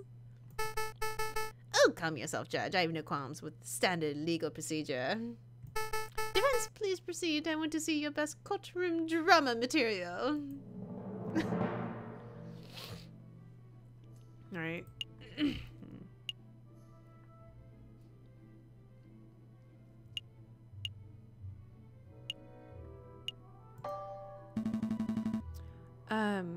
Your Majesty, you said you were presented with a rose by the Prince of Spain. Indeed, he was formally introduced himself. I knew he was telling the truth because he called me Signor. Your Majesty, the prosecutor, members of the court, brace yourselves because I have a revelation that will turn this trial on its head. Juan is not the Prince of Spain. That's not a revelation. That's not a revelation, Falcon. It isn't? Of course not. We all know that the current ruler is Queen Regent Isabella II and that she has no children.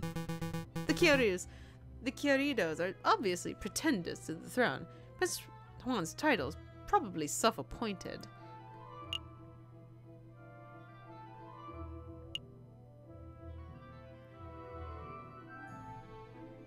Is there a point to... His name is not even Juan Querido. I don't even think the fox is Spanish. So what? So that's important. JJ, what's important is that this man is accused of committing murder and of conspiring to kill the king. That is all in dispute here. The man's name is irrelevant. He could be called Juan Querido or Bob Struney for all I care.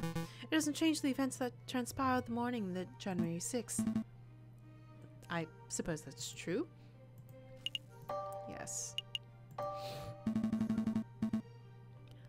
I find it curious that Major Howell snatched the rose before you could take it. Why would he do that?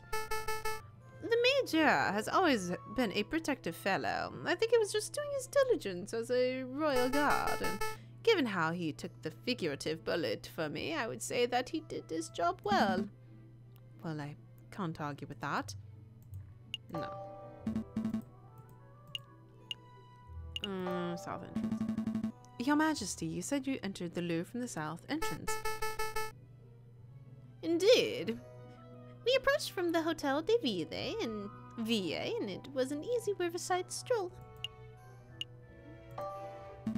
Did you see anyone or anything suspicious around the Louvre's entrance? Suspicious? I'm afraid not, monsieur. Just the regular riverside types. Bourgeoisie, vendors, people who fish, and the like. I see. Yes? Now, are you sure? No. Your Majesty, you said you passed through the, Salle du Tibre? Indeed. We stopped briefly to look at the paintings and moved on to the Grand Gallery. There are several rooms between the Louvre's south entrance and the Grand Gallery, but you only mentioned Salle du Tibre by name. Why is that? Oh, the Salle du Tibre is the only room we looked around in detail. The other rooms we simply passed straight through. Why did you stop in that room specifically? Well, see, there was this giant doorstop that caught my eye and sparked a debate. Say no more, Your Majesty. Yes. Could you elaborate? What did you see in the Salle du Tibre? What did I see? Well, Roman stuff, mostly. I meant aside from the Roman artifacts. For example, did you talk to someone in the room who wasn't a member of your entourage? You're reaching, JJ. The king already testified that he passed through without encountering anything of interest. I have reason to believe that this was a key moment on the day of the murder. I want the king to elaborate on exactly what and who he saw. Then I suppose that you will have to proceed, Your Majesty. All right, let me think. So, there was this giant doorstop, and there was that copper urn thing. Oh, there was something else, now that you ask. I was offered a box of chocolates by some peasant mademoiselle. I don't have much of a sweet tooth, but Major Howell was keen to accept the chocolate or two on my behalf. What? Did I say something startling, Persecutor? No, please continue, Your Majesty. I think the prosecution is startled because he just came to the realization that I was not spouting drivel in the previous trial session. Well, that's debatable. To cut a long story short, Your Majesty, this mademoiselle may hold some relevance to the case at hand. Could you describe her? Really? She's relevant? Well, let me think. I did not get a good look at her face, but she was a sorry-looking swan, probably in her late teens, early 20s. A young, sorry-looking swan, you say? I don't suppose her name was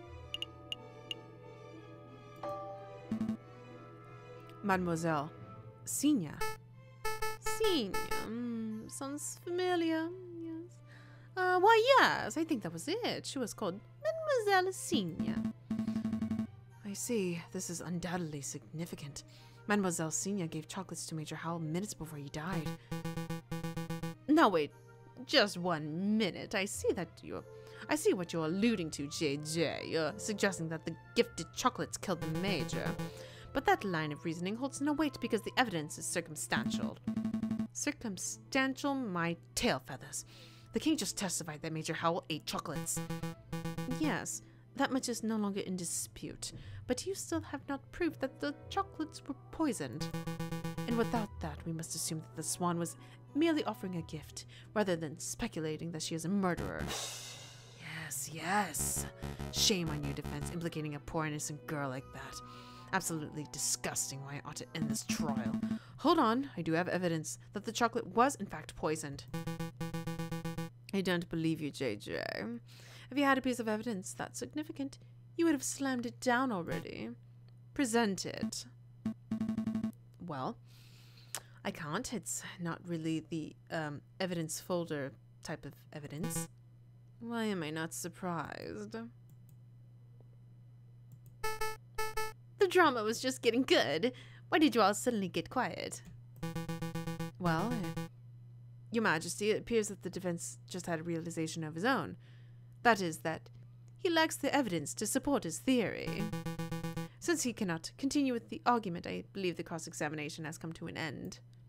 I'm not done yet. Shut up. I'm not done yet. Let me present my evidence. See, I had the chocolate wrapper back in my office and Sparrowson ate it. Stop, JJ. Stop while you still have some... Stop while you have a little dignity. The results of whatever crackpot pseudoscientific experiment you performed do not constitute valid evidence. I think this trial is over, Your Honor. About bloody time. You may take your leave, Your Majesty. Very well. I am pleased that justice has been thoroughly served. Until the next assassination attempt. Adieu, messieurs. I will now deliberate with the jury. Objection! Oh, objection! Sorry, I've always wanted to do that. Sparrowson, are you okay? Yep, the doctor said that I have an iron stomach. Most of the poison just passed straight through me. Speaking of which, I would like to testify on that poison chocolate issue. I even got a doctor's note, see? It's too late. The trial's over. You can't be serious, Your Honor. The contents of that note could turn this entire trial on its head. You must allow it. Why are you constantly arguing with me? I thought the job of a public prosecutor was to assist the judges. I told you, Your Honor, my job isn't to get the guilty verdict. It is to ensure that justice is served. I swear you were the worst prosecutor in all of France. Go ahead, Sparrowson. Read the contents of the note for the court to hear.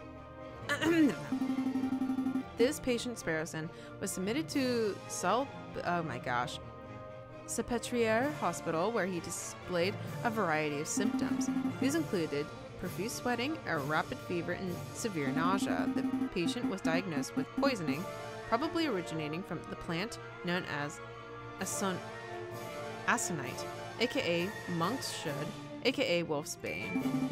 When we questioned the patient, he admitted to having consumed a discarded chocolate wrapper, potentially carrying the poison. Examining the contents of the patient's stomach confirmed this to be true.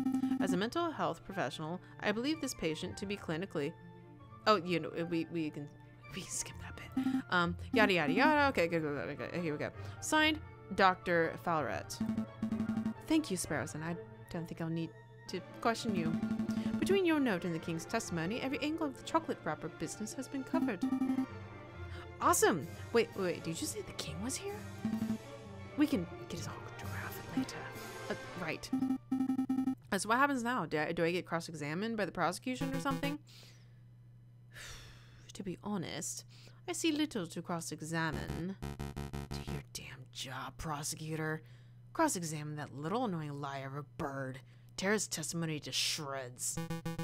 Your Honor, he has a note signed by a medical professional definitively proving that the chocolate wrapper from the crime scene was poisoned. This judge is terrible. Yeah, I don't know. I don't think this judge is entirely, you know, on the side of law. I can't help but wonder if maybe he's being a little spooky, if he's being, you know, a little bit suspicioso. He's part of the conspiracy. Yeah, he's part of the system. That's the problem. He's part of the system.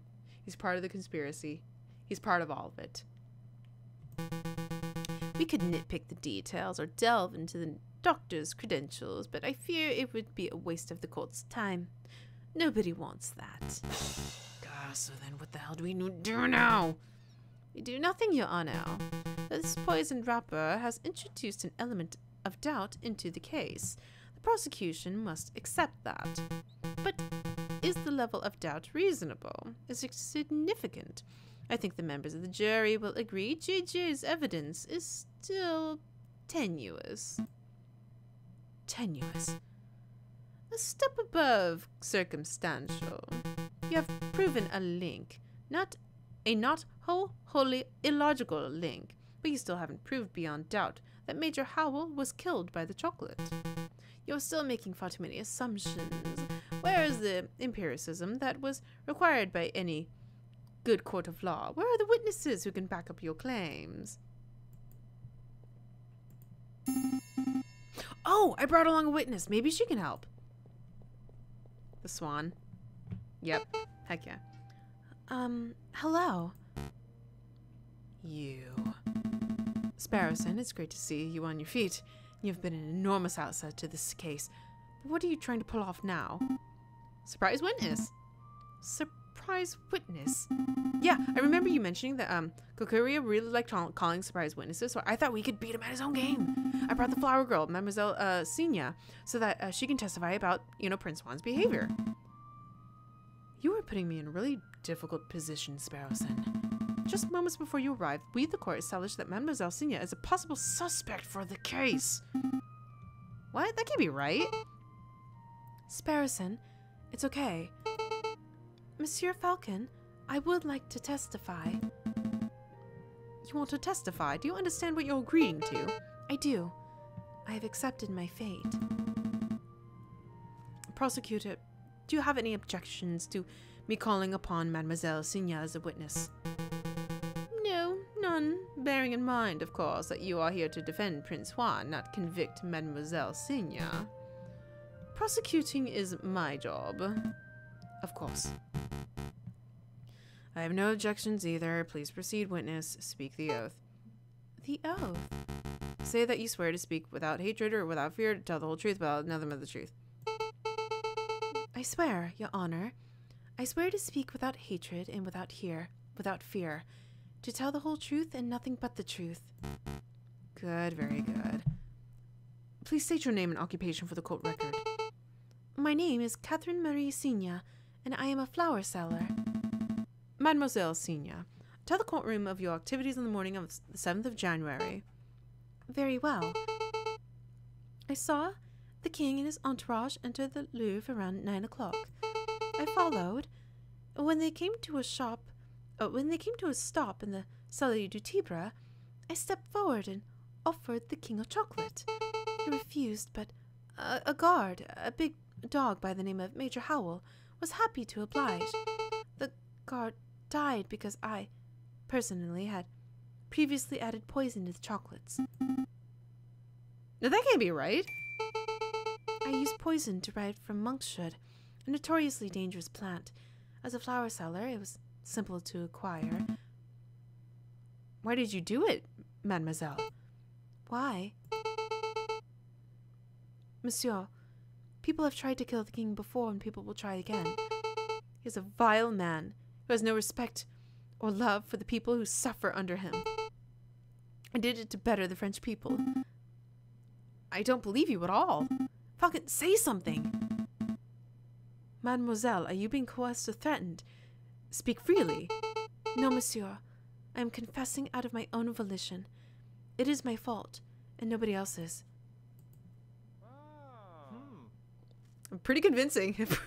Pretty convincing. You gained a little favor with the jury. Well, defense, it looks like you wormed a confession out of this murderous poot. I suppose that gets your client, Prince Juan, completely off the hook. Lucky you. So shall we wrap this court session up? No, not yet. I have further questions for the witness, Your Honor. Further questions to what end? You have already proved your client's innocence. Did you actually win? Yeah, I guess so. I wish to uncover the truth. You aren't here to uncover the truth. You're here to defend Prince Juan. And you've done that job with a disgusting level of diligence. Nonetheless, I would believe the mademoiselle has omitted something of huge importance. I wish to question her further. Something of huge importance? I won't allow it. Fine, but can I at least show something to the witness? You and the prosecutor are a right pair of moralizing blowhards, aren't you? You're doing my head in. Fine, if it will shut you up, I will let you show one magical mystery item to the witness. I can't imagine you'll have anything up your sleeve to change the flow of this trial, though. Monsieur Falcon, save it. I have nothing more to say.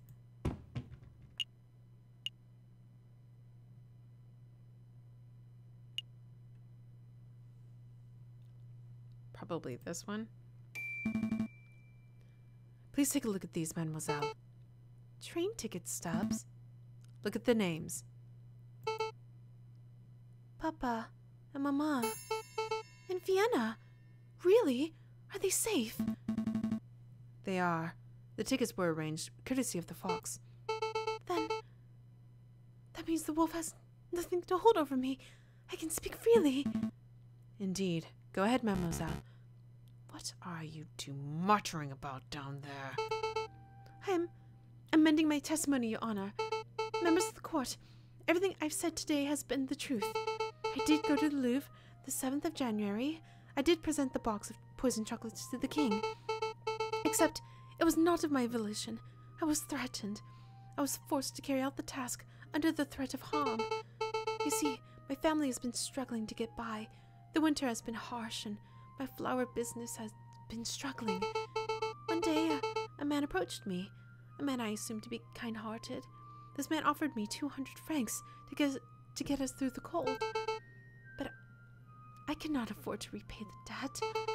When I attempted to bargain with the man, he offered me a deal. Assist him with murder, and he would drop all debts. Refuse, and he would ruin me and my parents. I obliged, because the alternative meant death for those that I love. The name of the man who did this is Judge Romulus.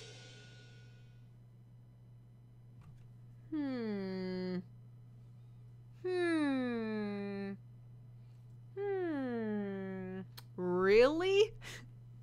He doesn't seem sketchy at all.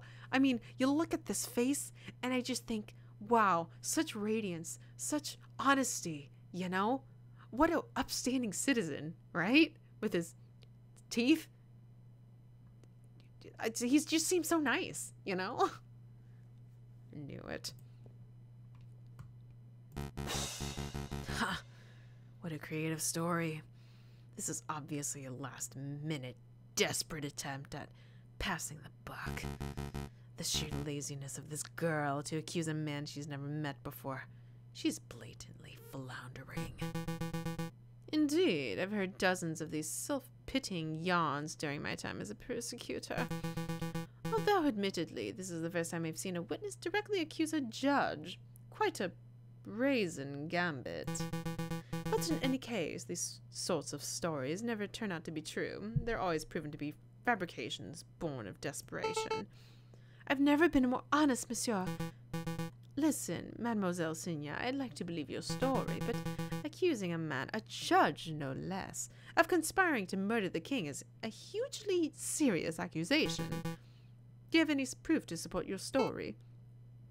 Proof? You say the judge lent you money, then you both must have signed a contract when you made the transaction. The contract would suffice as proof. The contracts were all verbal. He said the money was a gift, at first, and only later said that I had to repay him.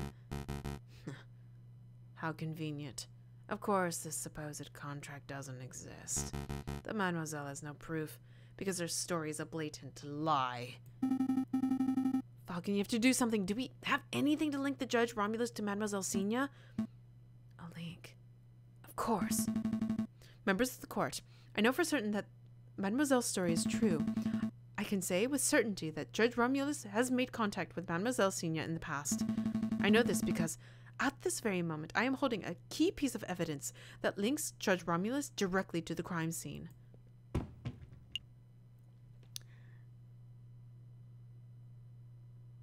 Is this it? Is this it? Because I can't think of anything else.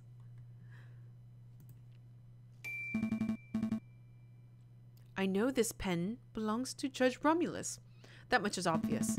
But if I were to present it right now, but it wouldn't prove anything, I have to find a link between the judge and the crime scene. What are you waiting for, defense? Show us the supposed evidence of my meddling.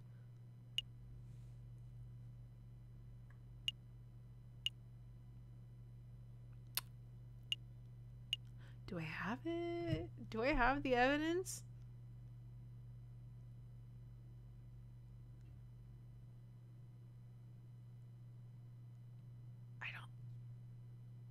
I don't think I have it. Do I present this again?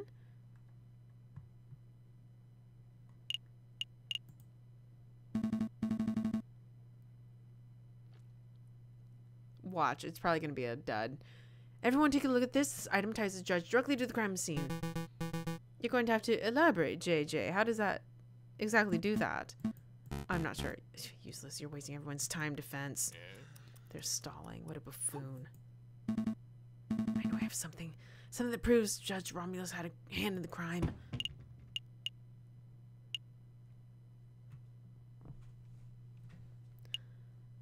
I don't know.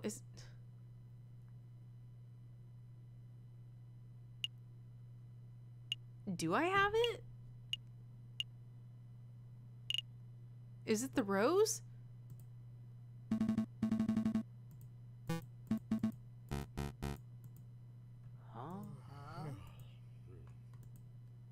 Shoot. I have to be careful. It has to be this one. I don't think I have it. Do I have it? I failed, didn't I? Enough. You're overstepping your bounds as a defense attorney, Falcon. You've clearly proven that your client is innocent by tracking down a real murderer. Your job is done. But Your Honor, I'm afraid the judge is in the right here, JJ. It's obvious that you want to exonerate this mademoiselle, and that's admirable. But it's also obvious that you don't have the evidence to support your claims right here and now. Let's go. The mademoiselle can defend herself in her own trial. So we're in agreement, prosecutor. We're ready to wrap this up. We are. I have no further questions for the defense for the Mademoiselle Signa. And I shall now converse with the jury to decide Prince Juan's verdict. Though I suspect this won't take too long. Don't worry, Mademoiselle. We'll get you out of this. Won't we, Falcon? Sparrowson, you are already a caring individual, but this outcome is for the best. How the hell is this for the best? My parents are safe. That's all I wanted. Your parents? But what about you? Well, that deliberation was straightforward. We find the defendant, Prince Juan Queridos, to be cleared of all charges. We therefore find the defendant not guilty. Click, click. Well, I think I won. You. Well, you haven't been formally tried yet, but fortunately for you, we have a free trial slot this afternoon. We should be able to determine your guilt by nightfall. You may even see the blade of the guillotine by tomorrow. How lucky. I see. You look scared, mademoiselle. Don't fret. They sharpen the guillotine blades regularly. Yep, guillotine, nice. I feel like this might be the one of his endings, but no best endings. Maybe.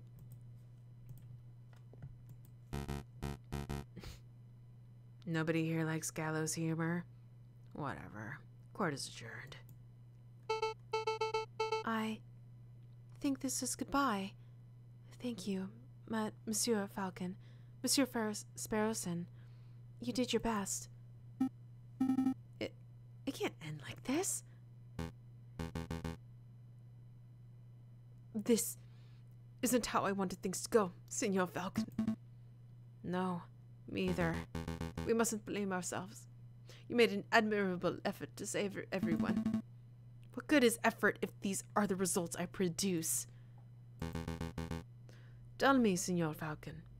Do you know why I hired you as my defense lawyer? I really don't. I hired you because I thought you were a lawyer with philosophy, an ideal, and I stand by that. You are a man with a strong ideal. It's just unrefined, like an unpolished gemstone. I'm sure that given enough time, your ideal will become refined, and you will come to live up to your reputable family name. The Falcon name is reputable? I didn't know that. He's not talking about... Never mind. In any case, here's your payment. I don't deserve this. Keep it. I dragged you into this. It's only fair that I compensate you for your time. I think this is the last time you will see Prince Juan. But feel free to come by R&M Associates if you need any help in the future, Senor Falcon. Impressive, JJ. You actually managed to successfully defend your client. Severin, are you going to be in charge of prosecuting Mademoiselle Signa? Probably. Why? Do you think you can get her a reduced sentence? For attempting to murder the king? I empathize with Mademoiselle, JJ, but I'm not a miracle worker. No lawyer can save the flower girl now. I'm going to go get a drink. Yeah, me too. So did I lose?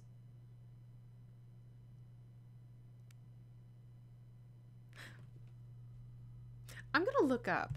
I'm gonna look up if this was supposed to happen, because I kind of feel like this was supposed to happen just because of the ridiculously lengthy dialogue that came on afterwards, and it says end of Act 2.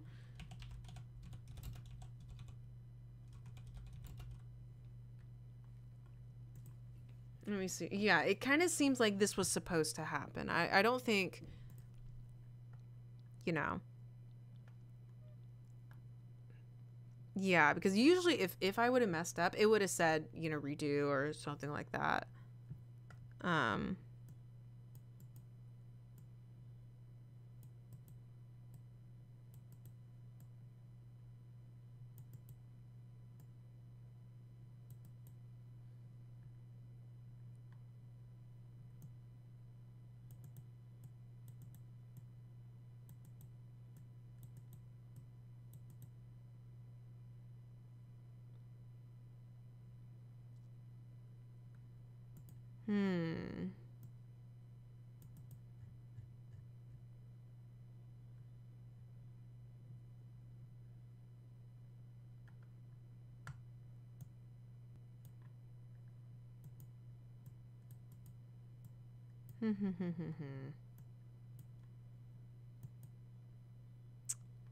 You know what?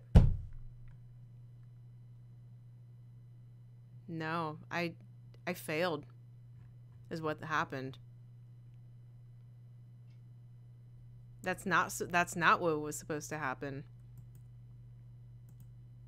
I didn't do it. I think what I might have to do is I might have to replay this.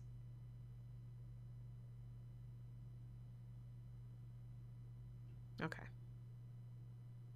Yeah, I messed up. There's a piece of evidence that I did not get, that I was supposed to have by this trial. And because I did not have that piece of evidence, I couldn't defend her. And so this is the ending that I got. So I think what I'm going to do is I'm going to say, do I wish to continue? No. And let's see.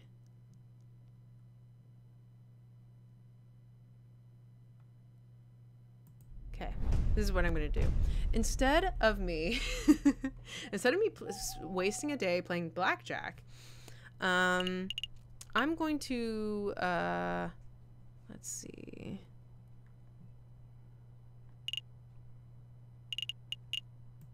I'm gonna spend an extra day looking for evidence because I need it.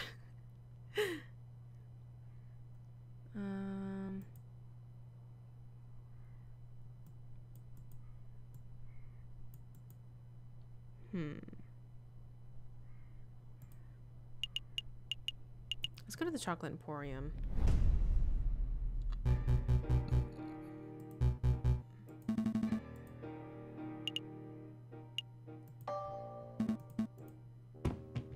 Okay, so I already know that it wasn't this guy. It wasn't Juan.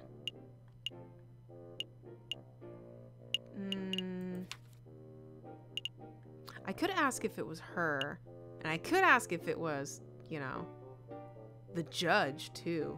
I mean, now that I already have the information from the trial that, you know, he tried to coerce her into doing the thing, I'm thinking either one of these two bought the chocolate. So probably this. Let me see this. Have you ever served a hairy wolf in judicial robes named Judge Romulus? It's not cheating, it's divination. Yes, monsieur. Alright, have you ever served... Wait, did you say yes? Yes, monsieur, a wolf in judicial robes. I did serve a poison like that. I did serve a poison. I did serve a person like that a little while ago, on the 6th of January, to be precise. Did he do anything suspicious? Not that I can recall. He was a pleasant fellow, big toothy grin. Bought 200 grams of classic dark Belgian chocolate with a custom filling. Custom filling?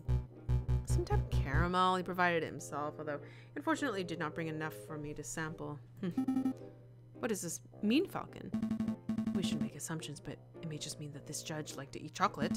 But if the judge's purchase are related to the rapper at the crime scene, then... Monsieur Huggleslack, do you think I could get a copy of Judge Romulus's receipt? I can do you one better, monsieur. I have the original right here. And keep them for tax purposes, you understand. Is it okay for us to take it, monsieur? Absolutely. Memorizing the receipt's contents is trivial after all. Signed it in green ink. And I have a green pen. Yes. Okay. Green ink. I knew Judge Romulus was shady, but only a truly villainous people write in green. Thank you very much for your time, Monsieur Haggleslack. You have been enormously helpful. Glad to be of service. I wish you the best of luck on your case, messieurs. Okay. Okay, we're gonna kill it this time. Hey! Okay. Let's see.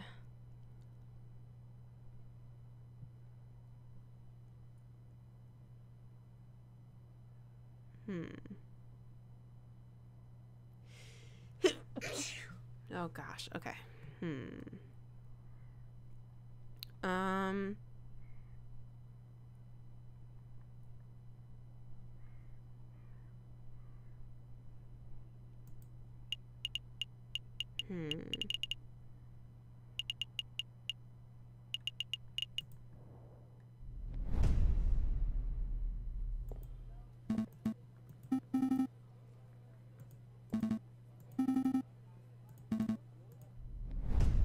You know what? Okay. I think it's because oh, bless, thank you. I think it's because I scared her off that she didn't give me the evidence that I needed. I wonder, okay. I'm looking up like spoiler-free guides. Let me see.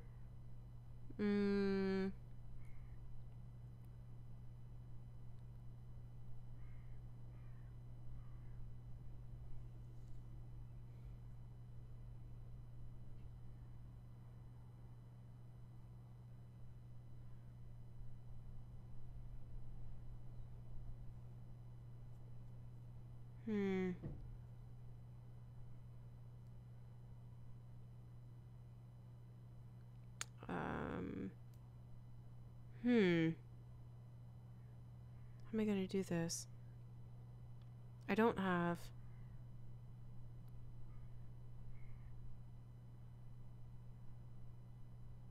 Where do I get these? Okay, I'm gonna have to go for a more detailed one. Hang on.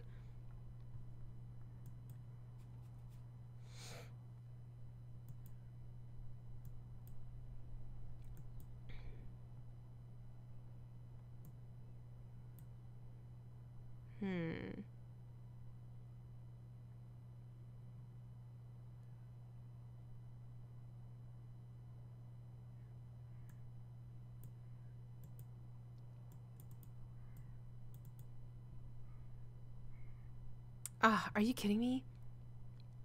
Frack. I think I have to redo this entire thing over. Yep. So apparently the flower girl is supposed to give me the chrysanthemums or the monk's hood flowers, and I'm supposed to present that as evidence. So okay, so what I might have to do is I think I may have to end the stream, and then tomorrow I'm gonna go through all of this just kind of on my own, and then I'll begin the stream with the court trial. then I'll redo it again, you know, pass that off, and then I'll just continue on. So yeah, that's probably the best way for me to do it, because I really don't want to have you guys like sit through me redoing everything all over again, when I could just do that on my own and then begin the stream with me having all the evidence. So yeah, I think that's what I'm gonna have to do. So I'm gonna save and quit.